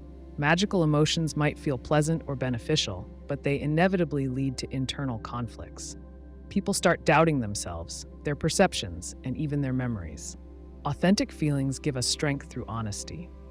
Magic-created feelings offer temporary comfort at the cost of real understanding. The paradox shows us clearly: true emotional authenticity cannot coexist with magical control. Magic sometimes creates strange situations. One interesting example is the magical silence paradox. Imagine a magician who casts a spell that stops all magic from working. The spell's goal is simple: shut down magic completely. But here's the problem. If magic can no longer work, how does this spell itself keep going? It's a spell designed to turn off magic entirely, including itself. That creates an impossible loop. Consider a simple example. A wizard named Liam wants to prevent all magical activity within his village. He fears magic has become dangerous. He prepares a spell carefully, casting it clearly and directly. The moment Liam finishes his chant, the spell starts working immediately. Magic instantly vanishes from the entire village. Spells stop mid-action. Wizards find their wands useless. Magical lights fade and enchanted doors swing shut, locked tight forever.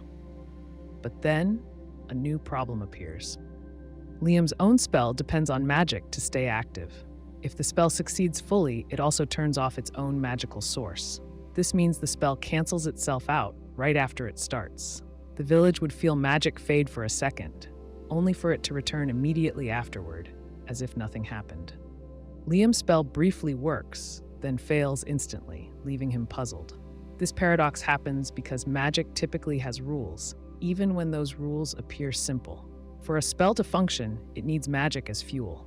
Spells aren't engines running without gasoline. They rely on continuous magic to stay active. A spell designed to eliminate magic removes its very fuel source. Without fuel, a car doesn't run. Without magic, a spell doesn't stay active. A similar example occurs if you think of magic as sound and silence. Imagine you speak a spell that silences every sound in a room, including itself. You say the spell loudly, and instantly, silence fills the room. But then, how can the spell continue working if sound itself is the source? When the room goes completely silent, even the spell's own voice disappears, leaving nothing to sustain the magic. Without its voice, the spell breaks down.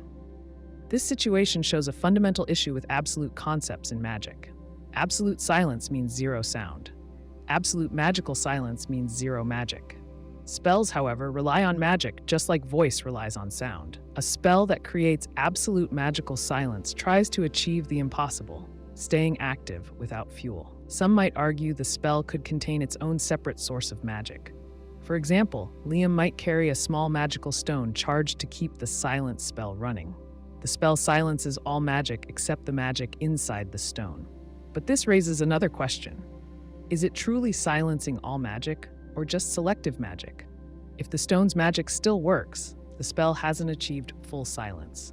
The paradox remains unsolved because the goal was absolute silence. Other wizards might approach it differently. They could design a spell that only affects magic outside a specific boundary, leaving itself untouched. For example, a magical barrier around Liam might silence magic everywhere else. Liam's spell would remain inside this bubble, staying safe and active. But again, this isn't complete magical silence. It's just selective silence. Absolute magical silence still eludes Liam. One might wonder if there's another workaround. A delayed reaction. Liam might cast a spell that first activates, then creates silence afterward. Perhaps the spell has a timer built in. At first, the spell remains active, preparing to shut off magic. Once ready, it flips a switch and eliminates magic entirely. At this point, the spell stops as well, but the effect has already happened. Magic would be off for good. Yet even this scenario has issues. Magic often requires ongoing power. Liam's spell would indeed activate initially, but once the magic stopped, would its effect remain permanent? Or would the lack of magic eventually erase the effect? If magic is required to maintain the absence of magic, the paradox reappears. The effect fades, restoring magic eventually, undoing Liam's efforts. Some spells, however, are one-time events. Imagine Liam casting a spell that breaks every magical object instantly, like shattering a mirror. Once shattered, objects remain broken even if the spell disappears. But absolute silence is different. It doesn't just break objects. It stops the fundamental force that sustains magical effects. When that force returns, nothing stops magic from coming back. A magician might suggest layering multiple spells to solve this paradox. Liam casts one spell to silence magic, then another spell to sustain the silence effect. This second spell wouldn't silence itself, allowing it to function continually. But again, this is selective silence, not absolute. True, absolute silence cannot allow exceptions. As soon as an exception exists, the paradox arises again. Another intriguing way to think about this paradox is through intention versus outcome. Magic usually responds to clear intention. Liam intends absolute magical silence, but magic itself knows this intention can't logically happen. Magic requires itself to function. Perhaps magic itself rejects impossible intentions. It might partially activate the spell, then stop, creating only temporary silence. Liam's spell might never fully activate because magic itself denies impossible tasks. Imagine Liam tries one last approach. He casts a spell so powerful it silences magic permanently through sheer force. It's stronger than logic, he thinks. But magic often follows logic strictly. Force alone might not overcome fundamental rules. If the rules say magic needs magic to operate, no force can bypass this logic. Magic simply won't permit a paradoxical spell to succeed fully. Thus, Liam faces a deeper truth. Absolute effects are nearly impossible because they rely on absolute conditions. Conditions like no magic at all contradict the nature of magic itself. Spells exist within magical rules. Even when magic seems limitless, it's still governed by basic rules. A spell violating those rules becomes trapped in contradiction. In the end, the magical silence paradox highlights a critical idea. Magic must follow basic logical principles. Magic needs itself to exist just as fire needs oxygen. A spell trying to silence magic absolutely tries to remove the very oxygen keeping it alive. It attempts an impossible action, sustaining magic by eliminating it. This paradox isn't just a curiosity, it reveals something about how magic systems work. Even when magic appears powerful, it remains bound by simple truths. Magicians must accept logical limits. Trying to bypass those limits leads to confusion and contradiction. Ultimately, Liam realizes he can't achieve absolute magical silence because the very idea contradicts itself. Magic cannot silence itself completely. It's like expecting fire to burn without heat. The paradox remains unsolvable precisely because it's built upon contradiction. In understanding this paradox, Liam and others who practice magic gain deeper insight into their craft. They realize magic isn't infinite or arbitrary. It has structure, rules, and logical boundaries. While magic can achieve many wonders, absolute contradictions remain beyond reach. Recognizing these limits allows magicians to work more clearly, avoid impossible tasks, and become more effective practitioners. An immortal mage who stops aging risks becoming stuck forever in a single moment, unable to experience change. This paradox highlights a hidden cost behind immortality that many people might overlook. When someone stops aging, they don't just escape death. They also step outside the normal flow of life. Aging is about more than getting older physically. It includes gaining wisdom, changing beliefs, forming and losing relationships, and adapting to a changing world. But a mage who chooses immortality might cut themselves off from these experiences without even realizing it. Imagine a mage named Elias who discovered a spell to stop aging when he was 30. At first, Elias thought he had achieved the greatest magic goal, eternal life. He was thrilled by the idea of endless days and the chance to master every magical skill. But soon, Elias noticed something strange. Although his body no longer aged, he felt his mind and emotions slowly freezing in place too. After decades passed, Elias realized he was unable to grow emotionally or mentally. New ideas no longer excited him. His relationships stopped developing. Friends, family, and lovers continued their own journeys, changing and growing older. But Elias felt stuck, unable to connect deeply with anyone. They moved forward in time, but he stood still. Conversations felt repetitive, friendships stale. Without aging, Elias no longer experienced the small changes that keep life fresh and meaningful. Physical aging signals changes that go deeper than skin or bones. Aging lets humans feel the movement of time through life experiences. Someone who stays forever young loses touch with this natural rhythm. They no longer sense the urgency to do important things or treasure special moments. Every day becomes identical to the last because there is always tomorrow. With infinite tomorrows ahead, life loses meaning today. The paradox becomes clearer when Elias tries to form new relationships. Imagine Elias meeting a woman named Clara, who is mortal and understands life as temporary. Clara knows time is precious because she has a limited amount of it. Her choices reflect that truth, giving life deeper meaning. But Elias, being immortal, struggles to connect with that perspective. He feels calm confidence in his endless future but can no longer understand urgency or loss. Clara senses that Elias does not fully value their time together. Over time, this distance widens, preventing deeper bonds. Elias experiences loneliness, a side effect of immortality that he had never considered. Now, consider Elias in a changing world. As generations pass, societies evolve. Languages shift, new technology appears, values change. Elias can observe these changes but struggles to truly adapt. He learned magic based on the rules and traditions of his youth. As time passes, his magic becomes outdated or misunderstood by younger mages. Elias becomes an outsider, isolated not by his power but by his inability to truly grasp change. He sees it happening around him yet cannot internalize it. To Elias, these new developments feel meaningless or fleeting, even though they shape the lives of everyone else. In another scenario, Elias faces loss. Even immortals eventually lose friends or loved ones to death or separation.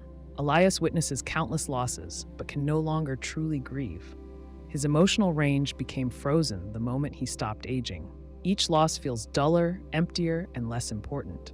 Elias might even envy mortals who can mourn deeply, experiencing sadness, healing, and moving forward. He sees mourning as part of growth, something he lost when he gained immortality. Imagine Elias trying to find purpose in his eternal life. Without aging, Elias has unlimited time.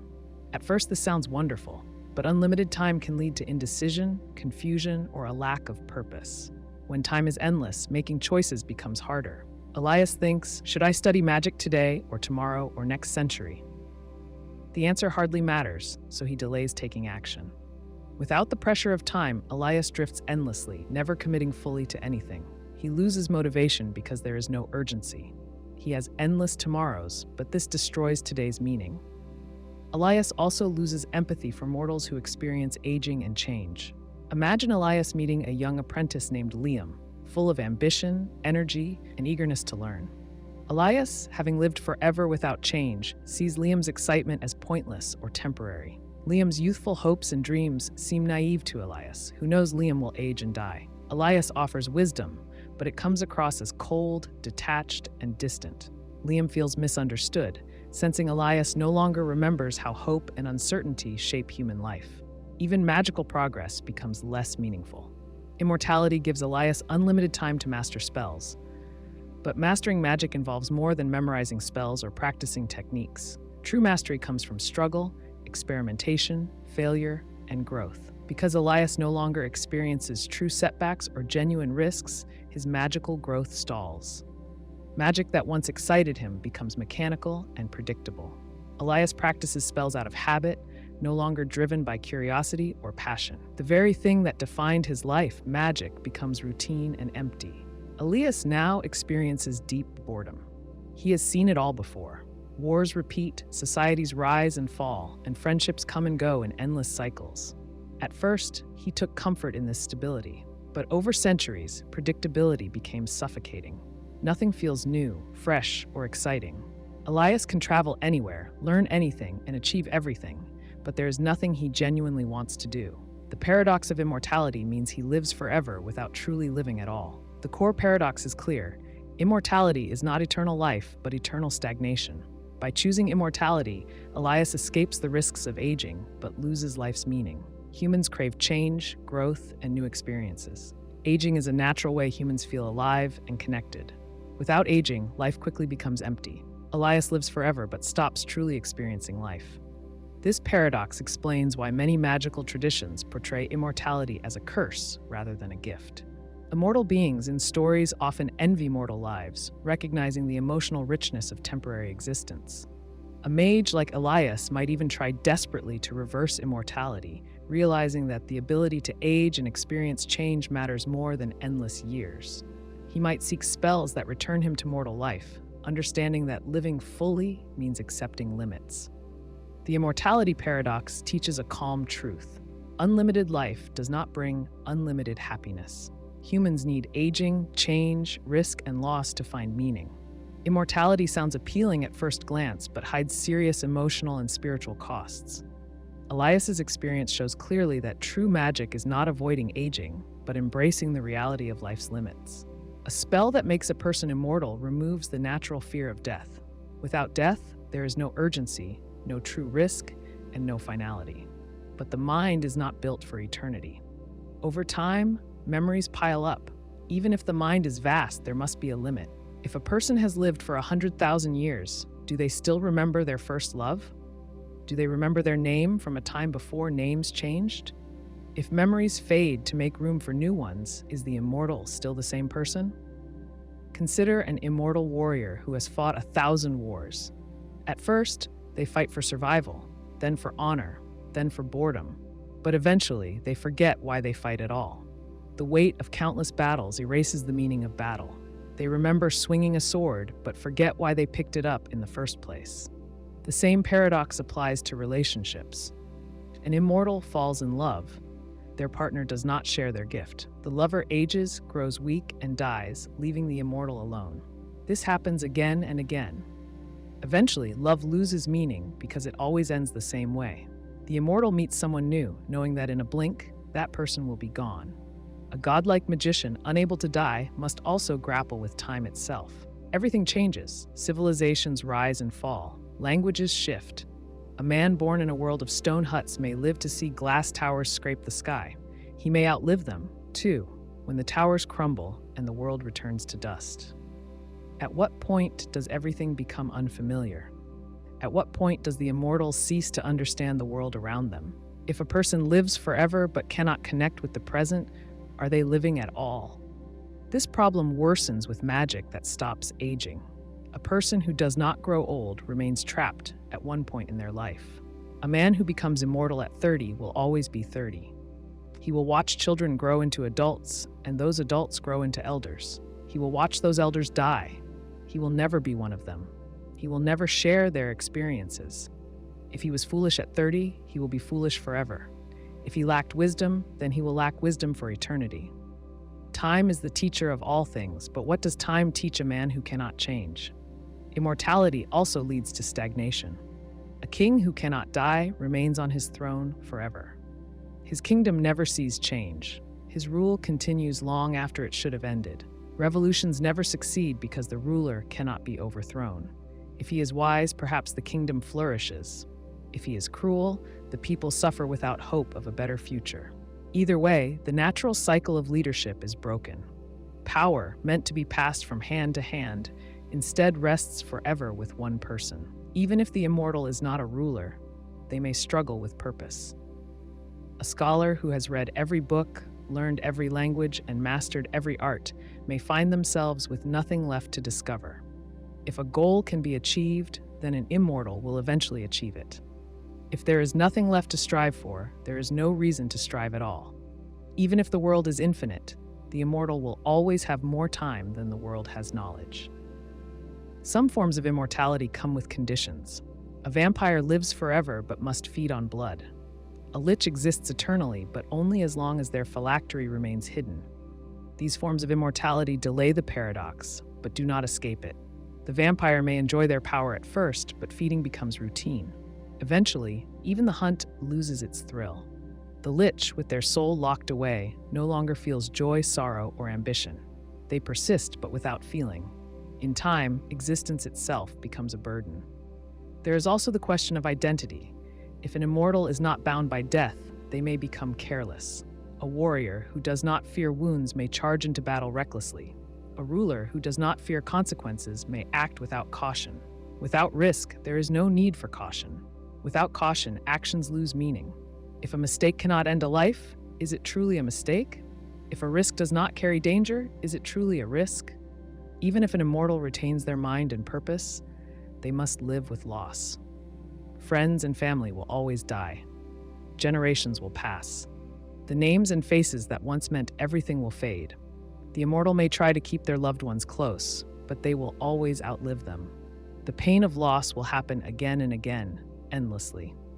Some immortals may embrace the pain, knowing it is part of existence. Others may choose to cut themselves off from attachment, avoiding love to avoid loss. But what is life without connection? What is eternity without meaning? A person granted immortality may beg for death, but if they cannot die, they cannot escape. A man trapped underwater can struggle, but eventually he drowns. An immortal trapped in a meaningless world continues struggling forever. Even in a world that burns, they remain. Even if the stars fade, they remain. When the universe goes dark, they remain.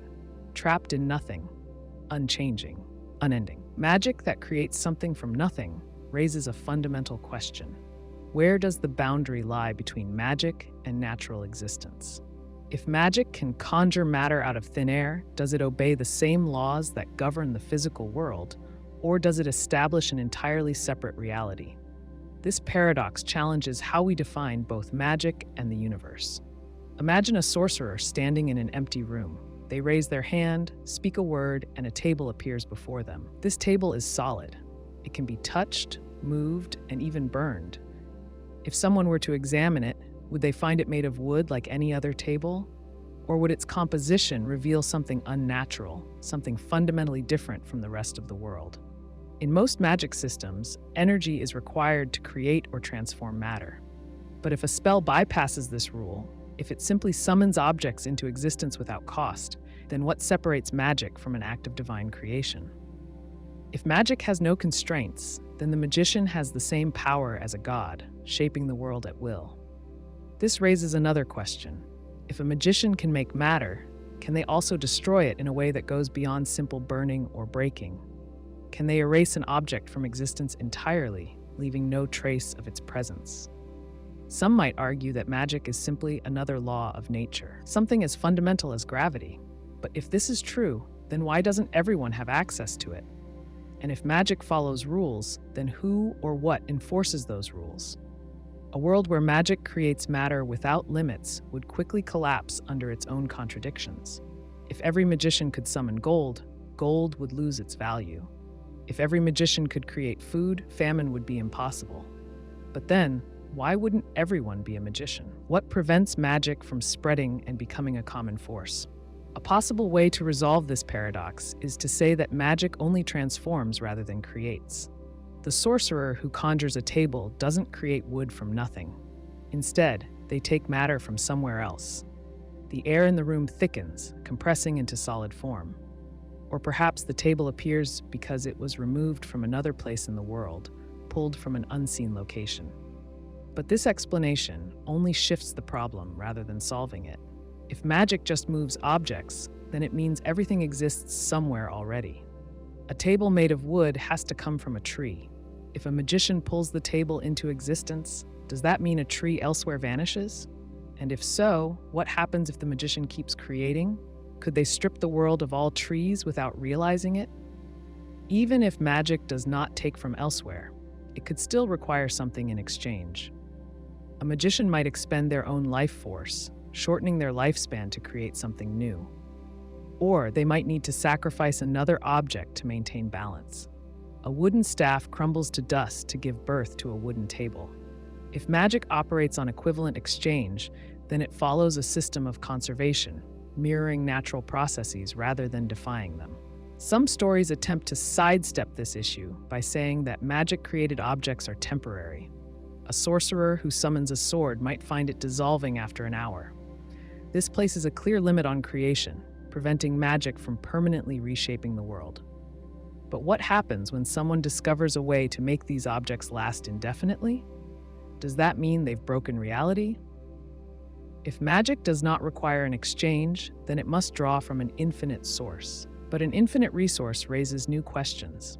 If magic can endlessly create, then why does scarcity exist at all?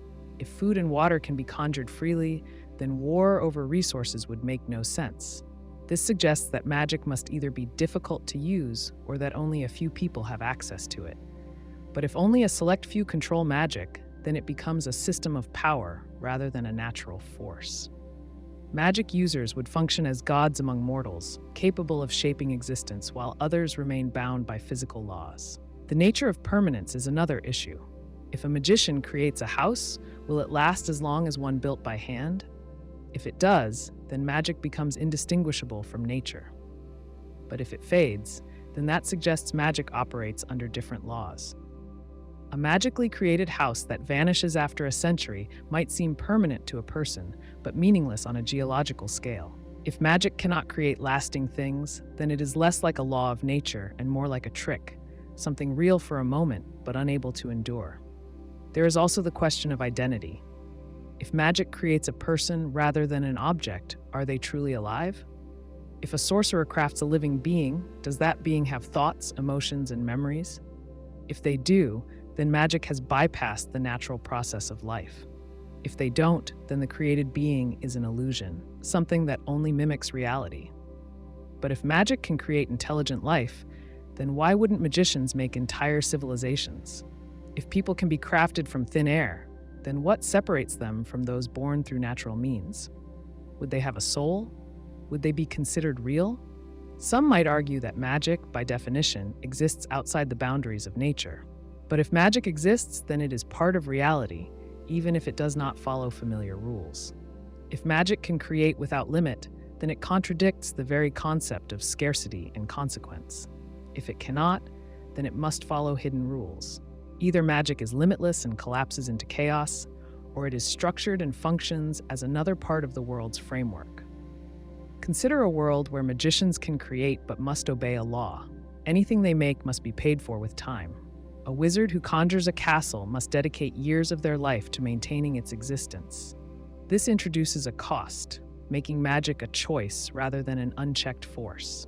If magic creates matter freely, then it erases struggle and consequence. If it demands sacrifice, then it becomes another form of labor. If magic creates, then where did the first magician gain their power? If magic is passed down, then who or what granted it originally? If magic is learned, then why isn't it universally accessible? If it is inherited, then does that mean magic itself is a finite resource, something that can run out? And if so, what happens when the last spell is cast? There is no single answer to this paradox. Every approach leads to new contradictions. A magic system that creates matter without cost must explain why the world has not become flooded with excess. A magic system with limits must justify why those limits exist. If magic is part of nature, then it follows rules. If magic is separate from nature, then it must have been imposed by an external force. In either case, magic cannot exist without consequence. It either reshapes reality to the point that it erases all struggle, or it submits to unseen laws that define its place within existence. If two mind readers try to read each other's thoughts at the same time, they both face a strange problem. Their minds are supposed to receive information, but they are also sending it. This creates a loop where neither one is sure if the thoughts they experience are their own or the other person's. The moment one reads the other's mind, they also send their thoughts back, causing confusion. Instead of clear information, they might hear an endless echo of their own thoughts, tangled with the other person's. Imagine two people staring at each other, trying to see what the other is thinking. The first person starts to read the second person's mind, but at the exact same moment, the second person does the same. Each of them receives the other's thoughts, but those thoughts contain their own. It's like standing between two mirrors, watching reflections bounce back and forth forever. The question arises, who is thinking and who is receiving? If their minds are completely open to each other, then neither one has a private thought anymore. Every thought becomes shared the instant it forms. To understand this problem better, picture a conversation where two people repeat everything the other says at the same time. If one person says, "What are you thinking?" and the other says the same words at the same moment, the sentence becomes meaningless. Each person's voice overlaps, making it impossible to tell who spoke first. In a similar way, two mind readers scanning each other's thoughts create an endless cycle of thought transfer, making it unclear whose ideas belong to whom. This problem can get worse if emotions and memories come into play. If one mind reader feels confusion, the other immediately picks up that confusion, reflects it back, and amplifies it. Soon, both are overwhelmed, unable to tell if their own emotions are real or just echoes of the other's feelings. Their identities may blur together. If they share thoughts for too long, they could begin to lose the sense of which ideas originally belonged to them. Now consider a scenario where one of them tries to take control. Suppose one mind reader, let's call them A, attempts to read the other's thoughts with more focus. At the same time, the second mind reader, B, also tries to do the same, but hesitates for just a fraction of a second. This tiny delay might be enough for A to take the lead, meaning A reads B's mind before B can push their own thoughts back. But if B realizes this and speeds up their reading process, they might take control instead. This creates a strange competition where both people constantly shift between thinking and receiving, never fully in control. Another problem arises if both mind readers use their ability unconsciously. Imagine two people who naturally read minds without effort, as if it were a passive ability rather than something they actively control. The moment they meet, their minds immediately connect, forming a shared consciousness without either intending to do so. They no longer experience separate thoughts, but instead exist in a combined mental state where they don't know where one mind ends and the other begins. Now take it a step further. If one of the mind readers has a stronger ability, does that mean they override the weaker one's thoughts? Does the stronger mind reader absorb the weaker one's consciousness, effectively erasing their independent identity? Or does the weaker mind reader gain strength simply by being inside the stronger one's thoughts? If two mind readers engage in this exchange often enough, they might develop a new kind of thought process where individuality dissolves. There is also the issue of deception. If a mind reader knows another person is trying to read their thoughts, they might try to think about something misleading. But if the other mind reader knows this, they will anticipate it and try to look beyond the surface thoughts. This becomes a battle of mental strategy, where both participants try to outthink each other in real time. The deeper they go, the harder it is to separate genuine thoughts from distractions. Now imagine this paradox on a larger scale. If an entire society of mind readers exists, how do they function? Do they develop mental shields to prevent chaos, or do they naturally merge into a collective consciousness? If thoughts are never private, how do personal identities form? Do individuals cease to exist in the traditional sense, becoming part of a shared intelligence instead? If no one can ever have an original thought without immediately sharing it, does independent thinking disappear entirely? This paradox raises a deeper question about what it means to have a mind at all. If thoughts can be transferred and reflected infinitely, do they even belong to anyone? If identity is built on private experiences and thoughts, what happens when those experiences are no longer private? If two minds merge into one through constant thought sharing, do they become a new person entirely, or do they still remain two separate beings, locked in a loop of shared consciousness? To push the paradox even further, what happens when memory comes into play? If two mind readers can access each other's past experiences, do they start to remember the other's life as if it were their own? If they spend enough time connected, do they swap identities without realizing it? Over time, if they cannot tell which memories are truly theirs, do they become interchangeable? If they both remember the same events from the same perspective, does that mean they are, in some way, the same person? Now imagine the moment one of them disconnects. If they separate after long-term thought sharing, does each retain pieces of the other's mind? If one mind reader dies, does part of them live on inside the other's consciousness? If they were deeply connected, does the surviving mind reader experience grief, or do they continue thinking as if the other is still present within them? This paradox challenges the very nature of thought ownership and mental privacy. If two minds continuously share information without boundaries, does individual thought disappear? If identity is built on experience and memory, then merging minds challenges the idea of what it means to be a unique person. The moment mind reading is reciprocal, it stops being a simple transfer of information and becomes something far more complex, something that can reshape the idea of self-awareness entirely. A mage stands in a dimly lit study staring at an ancient tome. The book holds a single spell, one that promises release from all burdens. The mage traces a finger over the symbols, muttering each word carefully. Magic hums in the air, and the spell takes effect. The mage forgets everything about magic, including the spell just cast. This paradox is simple at first glance. A spell designed to erase knowledge of magic would, by its nature, remove knowledge of how to undo it. That creates an immediate problem. Once cast, the spell prevents its own reversal.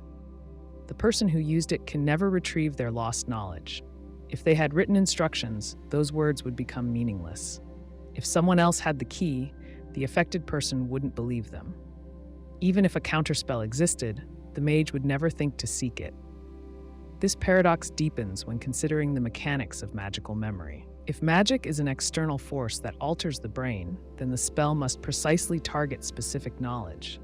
It would need to remove the concept of magic without erasing everything else.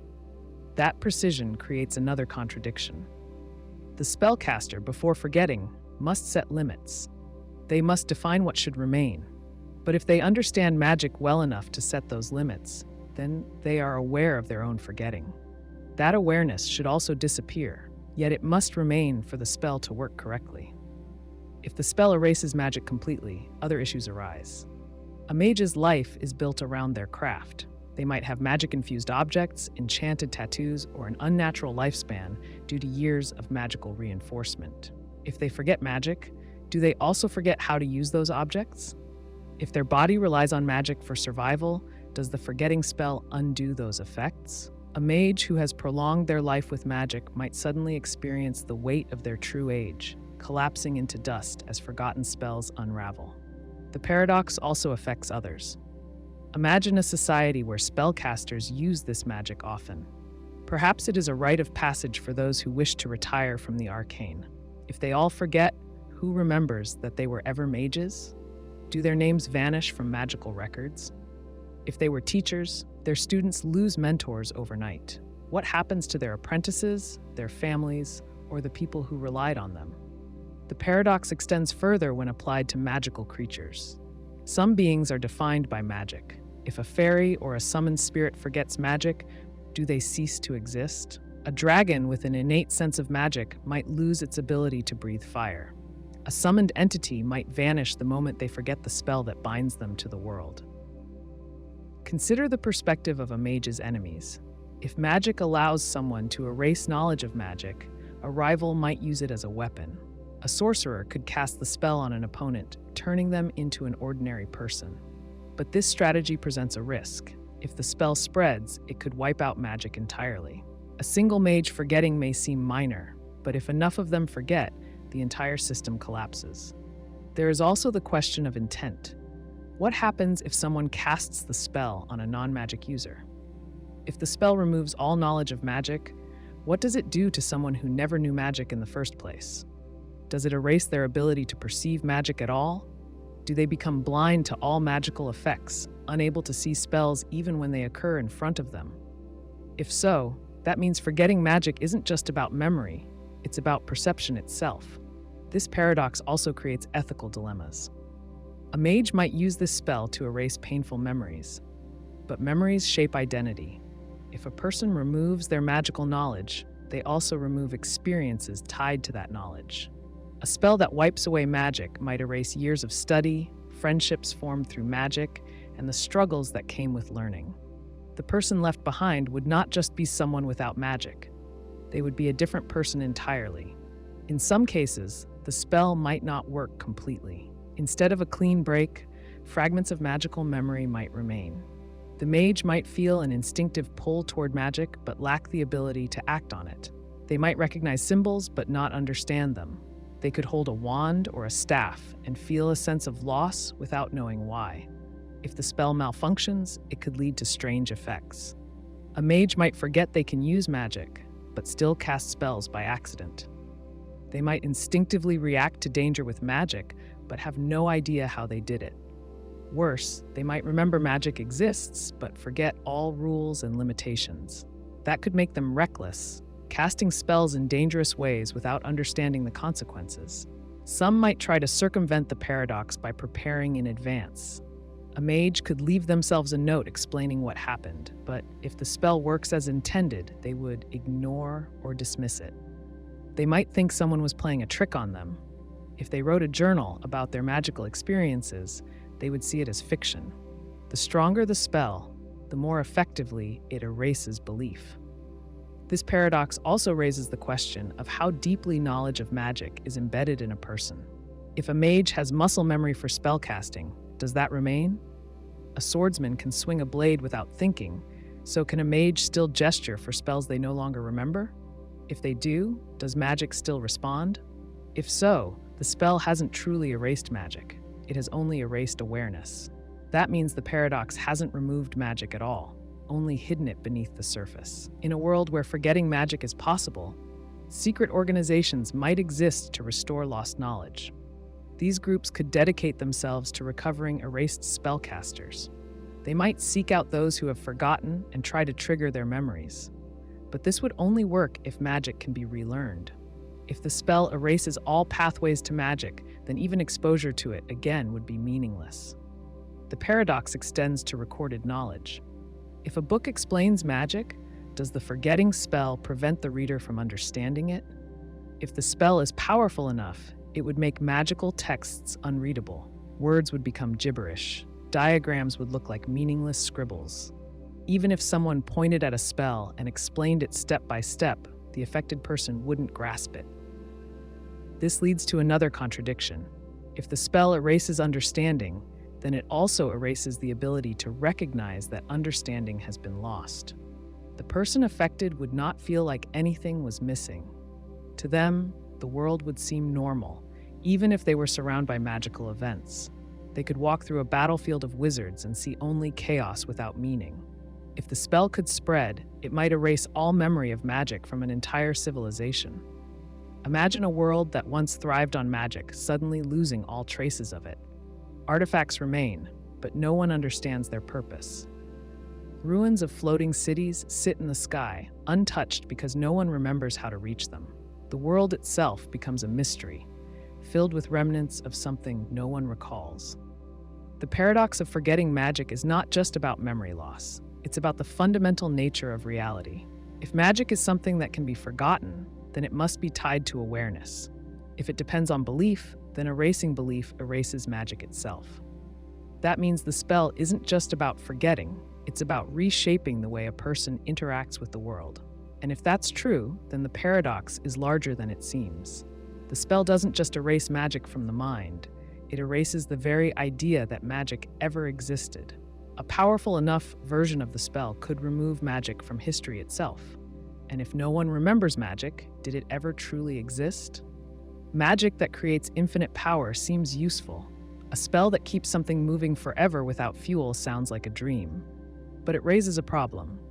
If magic needs energy to work, where does the energy for this spell come from? If the spell fuels itself, then magic no longer needs a power source. If it needs power, then it isn't truly perpetual. This contradiction makes perpetual motion in a magic system hard to justify. Imagine a mage who invents a wheel that spins forever. He casts a spell on it, and it starts turning. At first, it looks like a success. The wheel doesn't slow down. He could attach gears to it, make it turn a mill, or even generate electricity if his world allows it. But how does the wheel keep moving? Magic must provide constant force. If magic can do this without cost, why doesn't everything in the world run on this principle? If it does have a cost, then the movement isn't truly perpetual. It just lasts as long as the mage keeps paying for it. One way to avoid this paradox is to claim the world has an unlimited magic source. If magic taps into something infinite, then a spell that powers itself isn't breaking the rules. But this creates another issue. If free, endless energy exists, why does anyone use firewood, coal, or muscle power? Even if only a few people can access this magic, they would dominate everything. The economy, warfare, and daily life would all revolve around this unlimited energy, and everything else would become obsolete. Another way to justify perpetual magic is to say it follows natural laws in a different way. Maybe the wheel doesn't spin on its own, but instead, the spell removes friction. The wheel still needs a push to start moving, but once it does, it never stops because nothing slows it down. This approach avoids the energy paradox but creates new ones. If mages can remove friction, why don't they make roads where carts glide without effort? Why do people still wear out their boots walking on stone paths? If friction can be erased selectively, why not use it for battle? A sword with no friction would pass through armor without resistance. These questions reshape how the world works. Consider another case, a lamp that never goes out. A mage enchants it to burn without fuel. If the magic itself provides heat and light, it's doing work. That work requires energy. If the lamp takes its energy from the environment, it cools the air or drains heat from something else. If it doesn't take energy from anywhere, then magic is creating power from nothing. That means the entire system of energy in the world breaks down. If one person can make a lamp that burns forever, why not heat entire cities this way? Why do people still gather firewood? Why hasn't the world become an endless glow of free energy? Now imagine a self-repairing sword. A warrior uses it in battle, and each time it gets a dent, the magic reshapes the metal instantly. If this happens with no cost, why would anything in the world decay? If self-repairing enchantments are possible without energy loss, then buildings, roads, and armor should last forever.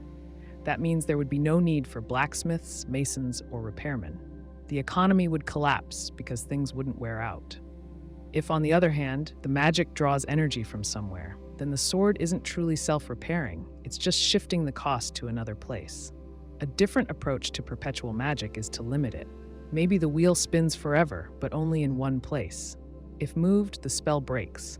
Or the wheel runs on an external force, like wind or the tides, but the spell only enhances it. This sidesteps the paradox, but raises new questions. If perpetual magic has limits, what are they? If the limits are arbitrary, then the magic feels like an artificial rule rather than a natural system. If the limits are logical, then they must follow some consistent principle. A common way to handle this problem in stories is with magical decay. The spell might seem perpetual, but over time it weakens. Maybe the wheel slows after 100 years, maybe the lamp dims, maybe the sword becomes brittle. This avoids infinite power, but introduces maintenance costs. If magic wears out like a battery, then even the most powerful spells need upkeep. This stops magic from replacing all other technology. Another method is to require an anchor. Maybe the wheel spins forever, but only as long as a gem stays charged. The lamp burns endlessly, but only if it's tied to a specific magical node.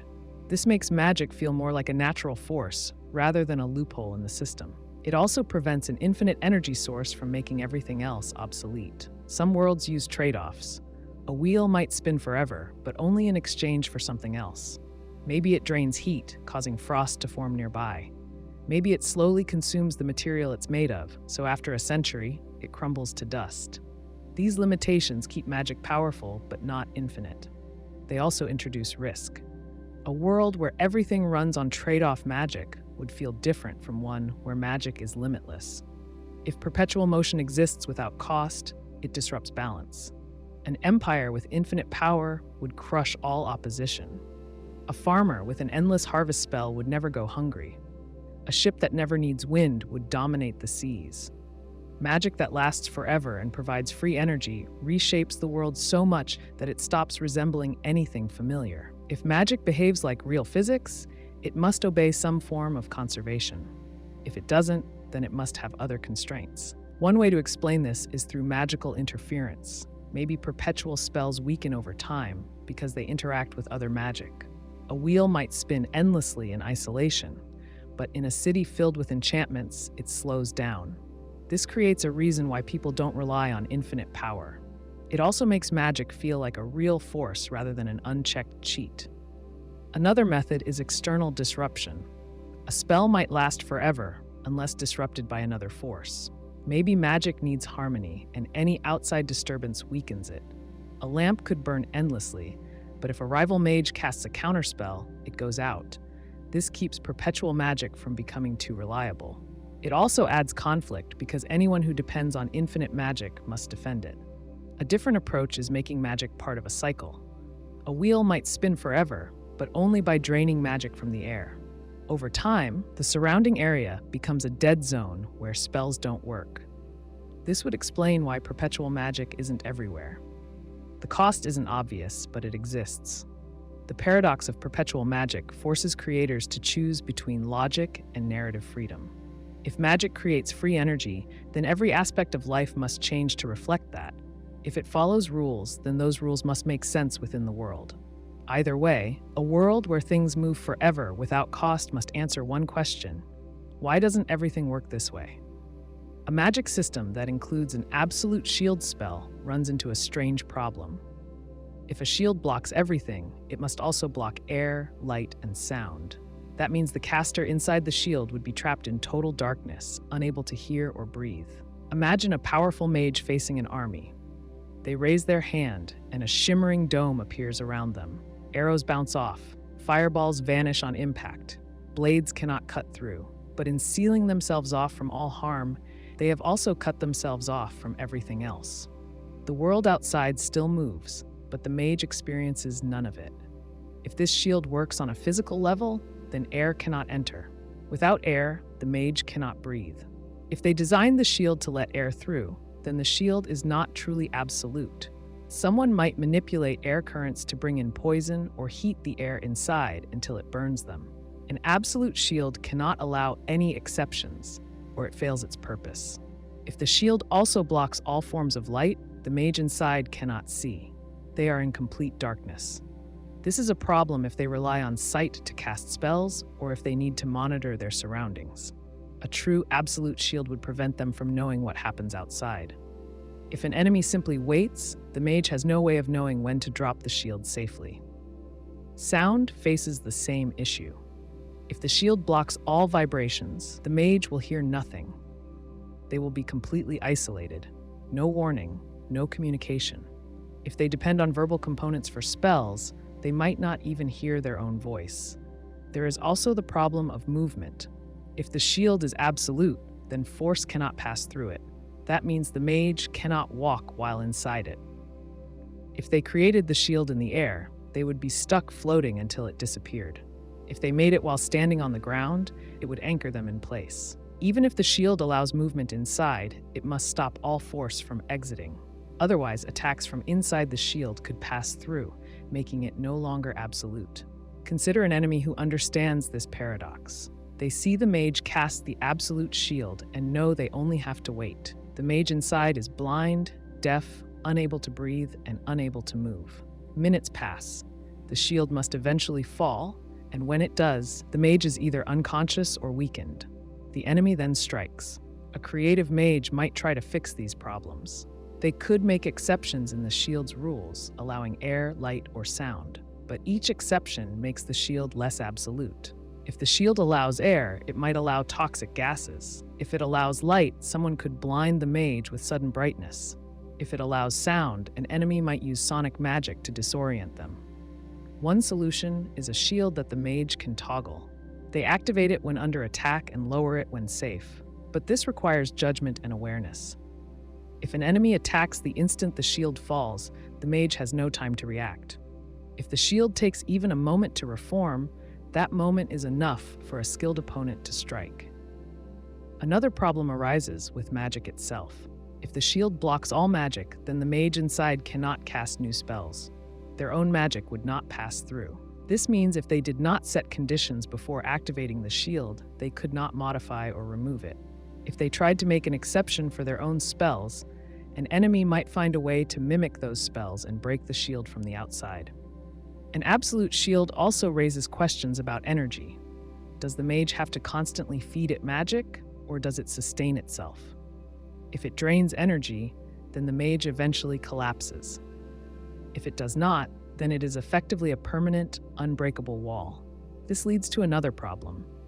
What happens if an object gets trapped inside when the shield forms? If the shield is absolute, it must either destroy the object or incorporate it permanently. If the object stays, then weapons or traps could be smuggled inside. If it destroys everything inside, then the mage risks being harmed by their own magic. If two mages both use absolute shields, they create an even stranger paradox. Neither can attack the other, nor can they escape. They are locked in separate, invulnerable prisons, waiting for the other to drop their shield first. The battle becomes a test of endurance rather than skill. There is also the question of what happens when the shield interacts with other forces. If the shield is truly absolute, then gravity cannot pull it downward. This means it must either hover in place or be fixed to the ground. If it hovers, then it is an immovable object. If it is fixed, then an enemy could manipulate the ground beneath it. They could dig a hole, bury the mage, or create an earthquake to shake them from their position. An absolute shield that lasts indefinitely creates an entirely different kind of problem. If a mage casts it and then dies inside, the shield remains. It becomes an unbreakable object in the world, a permanent structure that nothing can pass. Over time, these shields could fill the landscape, leaving behind invisible walls that no one can destroy. Another consideration is what happens when an absolute shield meets an unstoppable force. If magic allows for infinite power, then the paradox of an invincible defense against an infinite attack creates logical contradictions. If the shield always wins, then no attack can ever matter. If the attack always wins, then the shield is not absolute. If they cancel out, then neither is truly infinite. These paradoxes make an absolute shield a flawed concept. It sounds powerful, but in practice, it creates more problems than solutions. A mage who understands its weaknesses might use it only as a last resort. Instead of relying on a single absolute defense, they would seek a balance between protection and awareness, ensuring they can still interact with the world while keeping themselves safe. A spell that grants boundless power cannot exist without disrupting the balance that makes magic manageable. If someone could cast a spell that gave them unlimited magic, nothing could stop them. They would have no equal, no challenge, and no limits. But if such a spell exists, why hasn't everyone cast it? If every magician has access to boundless power, then magic ceases to have meaning. Imagine a world where magic is a resource, like water or food. People must work to harness it, just as they must till fields for crops or dig wells for water. Magic has rules. It flows through the world in measurable ways. Some people have more talent or knowledge, but nobody has everything. If a spell could grant infinite magic to one person, the whole system would collapse. There would be no need for study, no need for practice, and no need for wisdom in using magic responsibly. Anyone who cast the spell would have no reason to learn, no reason to fear failure, and no reason to respect the natural limits of magic. In such a world, the strongest magician would always be the one who found the spell first. The moment they cast it, they would become untouchable. Nobody else would be able to challenge them. They could erase threats with a thought, reshape reality at will, and bend the laws of nature however they pleased. But if one person can do this, why not another? If two people have boundless power, who decides what happens? If two gods exist, each capable of anything, what stops them from undoing each other's work endlessly? This creates a paradox. A spell that grants boundless power cannot exist in a system that depends on balance. If magic is limitless, then limits mean nothing. If one person can override reality itself, then all structure collapses. Magic ceases to be a tool and instead becomes a contradiction. A tool must serve a purpose, but a tool with no restrictions serves every purpose at once. If a spell makes someone omnipotent, it makes all other spells meaningless. If one person controls everything, then magic is no longer a system. It is just their will imposed on the world. Consider a magician who finds a way to cast such a spell. The moment they do, they surpass all other magicians. No law, no rule, and no force of nature can oppose them. They can reshape the land, rewrite time, and remove anything that displeases them. But what happens next? If they face no challenge, their power becomes stagnant. A sword must strike an enemy to have meaning. A fire must consume fuel to burn. Power must meet resistance to matter. A magician with boundless power finds themselves in a world where nothing resists them, which means their power loses all weight. Now imagine a second magician arrives, also wielding boundless power. If they both can do anything, who wins? The first magician might try to erase the second, but the second can just as easily undo that erasure. If one rewrites history, the other rewrites it back. If one makes themselves immune to harm, the other makes themselves stronger than immunity allows. No matter what one magician does, the other can match it. Their power negates itself. This creates an endless loop where neither can triumph because both are unstoppable. If nothing stops them, then nothing can be accomplished. The universe locks itself in a paradox where action and reaction become infinite, neither gaining ground. This paradox extends beyond combat. If boundless power means controlling time, what happens if two magicians pull time in opposite directions? If boundless power allows one magician to erase all suffering, what happens if another magician believes suffering is necessary for growth? If one wants to create endless life and another wants to maintain death, whose will decides reality? If both have equal power, neither can win, meaning the spell itself contradicts its own purpose. Even if only one magician holds boundless power, another issue arises. If someone has infinite power, why would they ever choose to use it? If they can do anything without effort, then action becomes meaningless. If they can create a city in an instant, why would they care about its people? If they can bring back the dead, does death mean anything? If nothing can harm them, why would they fear anything? And if they cannot fear, can they truly value anything? Power only matters when it has limits. A warrior values strength because they can be defeated. A scholar values knowledge because they do not know everything. A ruler values authority because it can be taken away. If a magician has boundless power, they have nothing to strive for. Without struggle, achievement is hollow. Without risk, victory is worthless. If everything is within reach, nothing is precious. Even if the magician retains human desires, their actions lose all meaning. Suppose they want to rule a kingdom. With boundless power, they could snap their fingers and make everyone obey. But if nobody has free will, are they truly ruling, or are they just dictating reality to an empty stage? If they want to experience love, they could make someone love them. But if love is forced, is it real? If they want to test their strength, they could create an opponent. But if they control all outcomes, is it a real battle? Boundless power removes the weight of choices. Without limits, morality collapses. If a magician can undo all harm, what is the point of justice? If they can rewrite history, do consequences exist? If they can force happiness, is happiness even real? If they can do anything, then right and wrong become meaningless. A spell that grants boundless power contradicts the foundation of magic. Magic must have structure to function. It must have cost, risk, and consequence. If magic has no limits, it ceases to be a system and becomes pure chaos. If every magician could cast such a spell, the world would dissolve into meaningless, endless power struggles. If only one magician casts it, they exist outside the system, reducing everything else to irrelevance. This paradox explains why boundless power spells do not exist in most magical worlds. Magic systems must maintain balance to remain engaging and functional. A spell that grants limitless power either breaks reality, leads to infinite stalemates, or renders all other magic useless. The very idea contradicts itself because power without boundaries erases the meaning of power itself. A mage casts a powerful reflection spell designed to send any attack back at the attacker with equal force. Another mage, standing opposite, does the same. Both spells trigger at the same moment. A bolt of fire hurtles from one side, but instead of striking its target, it rebounds off the magical barrier and flies back. The second reflection spell catches it and bounces it back again.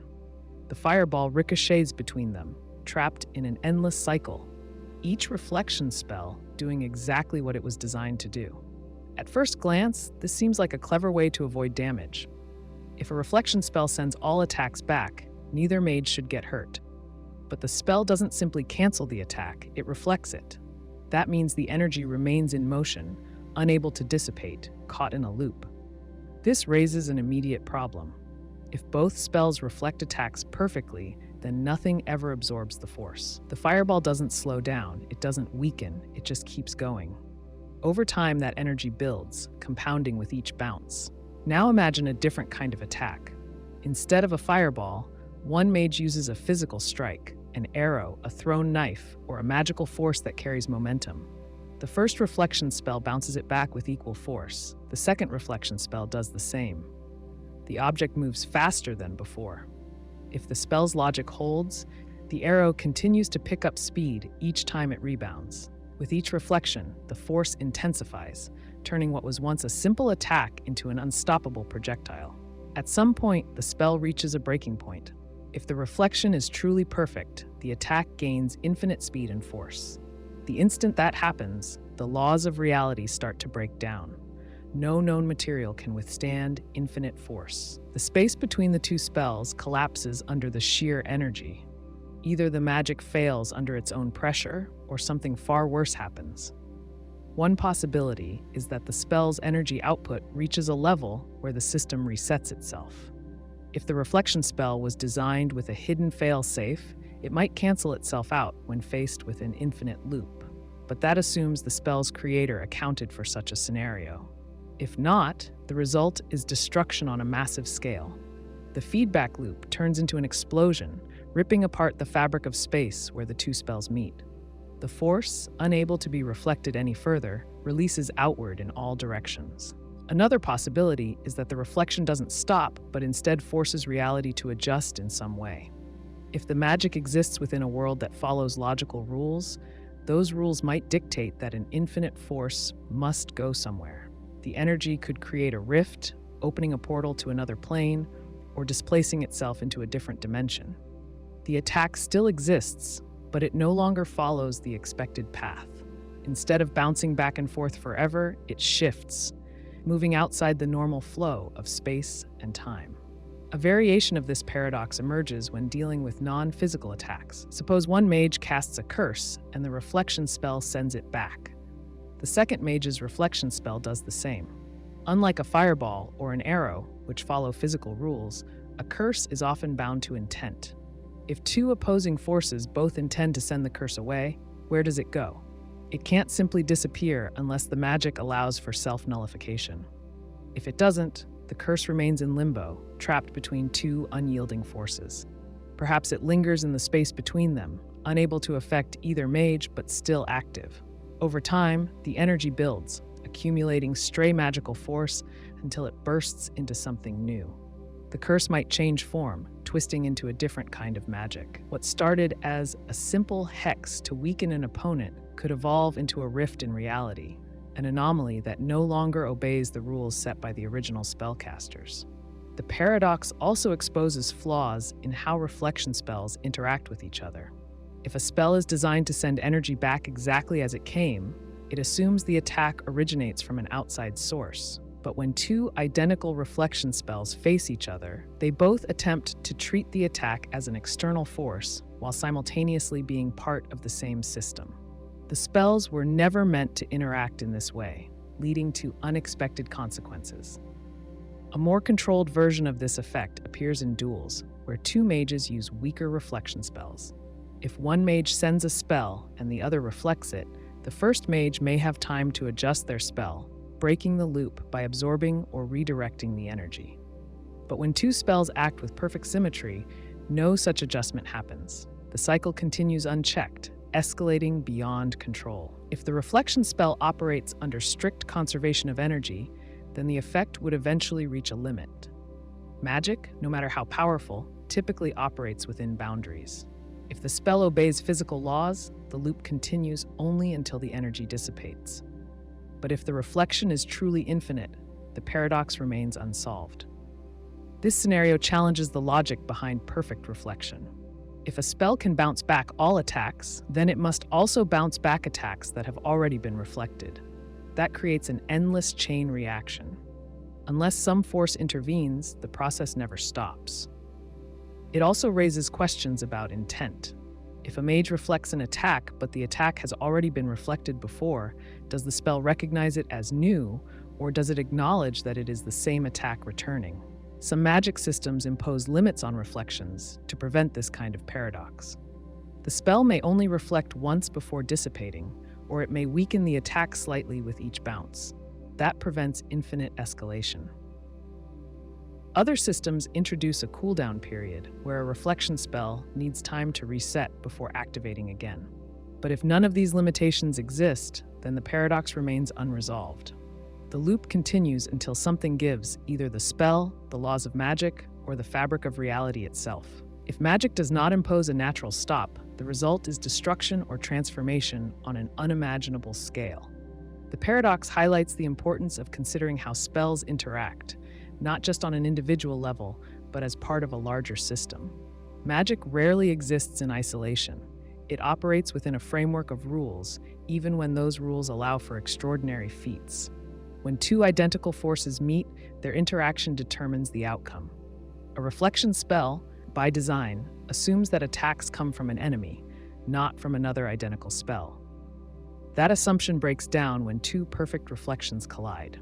If the paradox is ever resolved within a magical system, it would require a deeper understanding of how magic defines an attack, how it handles infinite escalation, and whether energy must always go somewhere. The moment two perfect reflection spells meet, one of those rules must bend. If it doesn't, then the paradox consumes everything. Magic that reveals absolute truth should make illusions impossible, yet illusions exist in many magic systems. This paradox raises deep questions about the nature of truth, perception, and reality. If a spell reveals the truth, it must strip away deception. If an illusion hides something, it must resist truth magic. The clash between these two ideas creates a contradiction that forces us to rethink how magic interacts with perception and knowledge. Imagine a kingdom where truth magic governs the law. Judges use spells to reveal lies, making deception impossible in court. If a witness testifies under a truth spell, their words must be true. But what happens when an illusionist walks into the courtroom? If their magic bends light to make them appear as someone else, does the truth spell expose them? If the spell works by detecting lies, the illusion might not register as false. The illusionist sees their disguise as real, so their mind holds no deception. the magic would detect nothing wrong. But if the truth spell sees through the illusion, then illusions lose all meaning. No disguise, no trick, no deception would ever work. This contradiction shows why truth magic and illusion magic cannot easily coexist. A powerful truth mage might argue that their magic reveals reality itself. If someone casts an illusion, the truth spell should erase it, showing only what is real. This would mean illusion magic cannot function in a world where truth magic exists. Yet, many stories include both. Some try to resolve the paradox by setting limits. Perhaps truth magic works only on spoken words, but not on visual deception. This keeps illusions possible, but weakens truth magic. Or maybe truth magic sees the real person beneath an illusion, but does not remove the illusion itself. This allows both systems to work without contradiction. Now consider another example. A thief sneaks into a palace using illusion magic to appear as a noble. Guards use enchanted amulets to detect falsehoods. When the thief speaks, their voice carries confidence. They introduce themselves with a noble's name, and the truth spell finds no lie. The thief believes their disguise is real while wearing it. Since the magic reads belief, not objective truth, the illusion works. But this raises another problem. If truth magic cannot detect self-believed illusions, does it truly reveal truth? If the spell works only when the subject acknowledges a lie, then deception is still possible. Truth magic does not reveal truth, it only exposes doubt. Some magic systems solve this by making truth magic reveal intent instead of facts. If someone tries to deceive, the magic exposes it. This allows illusions to work as long as the user does not actively intend to trick someone. But this creates a new issue. If intent matters more than reality, then magic no longer deals with truth, only perception. A person under mind control might believe their falsehoods are real. Truth magic would not detect their deception, making it useless in the face of mental manipulation. Another approach is to limit truth magic to specific types of knowledge. If a spell works only on verbal statements, illusions can still function visually. A king might wear a crown enchanted to expose lies, but it would not let him see through illusions. This would allow both magic types to coexist. But it raises another question. If truth magic works only on words, does written text count? If a person writes a false statement, does the magic expose it? If not, then truth magic fails against written lies. This weakens its power and creates loopholes. Some worlds take a different approach. They make truth magic absolute, stripping away all deception. In these settings, illusions cannot work at all. If an illusionist casts a spell, truth magic cancels it. This forces illusionists to use different tricks. Instead of bending light, they might manipulate memory, causing people to believe they saw something else. Truth magic cannot expose what someone genuinely remembers. This keeps deception possible, even in a world of absolute truth. But it also makes truth magic weaker. If it cannot detect false memories, then it does not reveal objective truth, only surface-level deception. The paradox deepens when considering magical artifacts. Imagine a mirror that shows the true form of anyone who stands before it. If an illusionist disguises themselves, the mirror should show their real face. But what if the illusion is so powerful that the illusionist themselves forgets their true appearance? If the mirror reads identity based on self-perception, it might reflect the illusion instead of reality. This means truth magic does not reveal objective truth, only a person's belief about themselves. A similar problem arises with mind-reading magic. If a telepath searches for deception, they might find none if the subject believes their own lie. This suggests that truth magic works only when it encounters doubt or contradiction. But if that is the case, then it does not reveal truth. It only detects uncertainty. This would mean illusions remain effective as long as the caster fully commits to the deception. Now consider an oracle who can see all truths. If they gaze upon an illusionist, what do they see? If truth magic is absolute, they should see through all illusions instantly. But if illusions function on a deeper level, altering perception itself, then even an oracle might struggle to distinguish real from fake. This suggests that truth is not a fixed concept in magic, but rather a shifting perception shaped by the mind. Some magic systems resolve this by making truth magic and illusion magic two sides of the same coin. A truth spell does not erase illusions, but instead reveals the contradiction between illusion and reality. This means a person under an illusion would appear as both their real self and their illusionary form simultaneously. Observers would see the truth, but also recognize the presence of deception. This approach allows both systems to work together without contradiction. Other settings embrace the paradox by making magic unreliable. Perhaps truth magic works only under certain conditions or requires effort to interpret.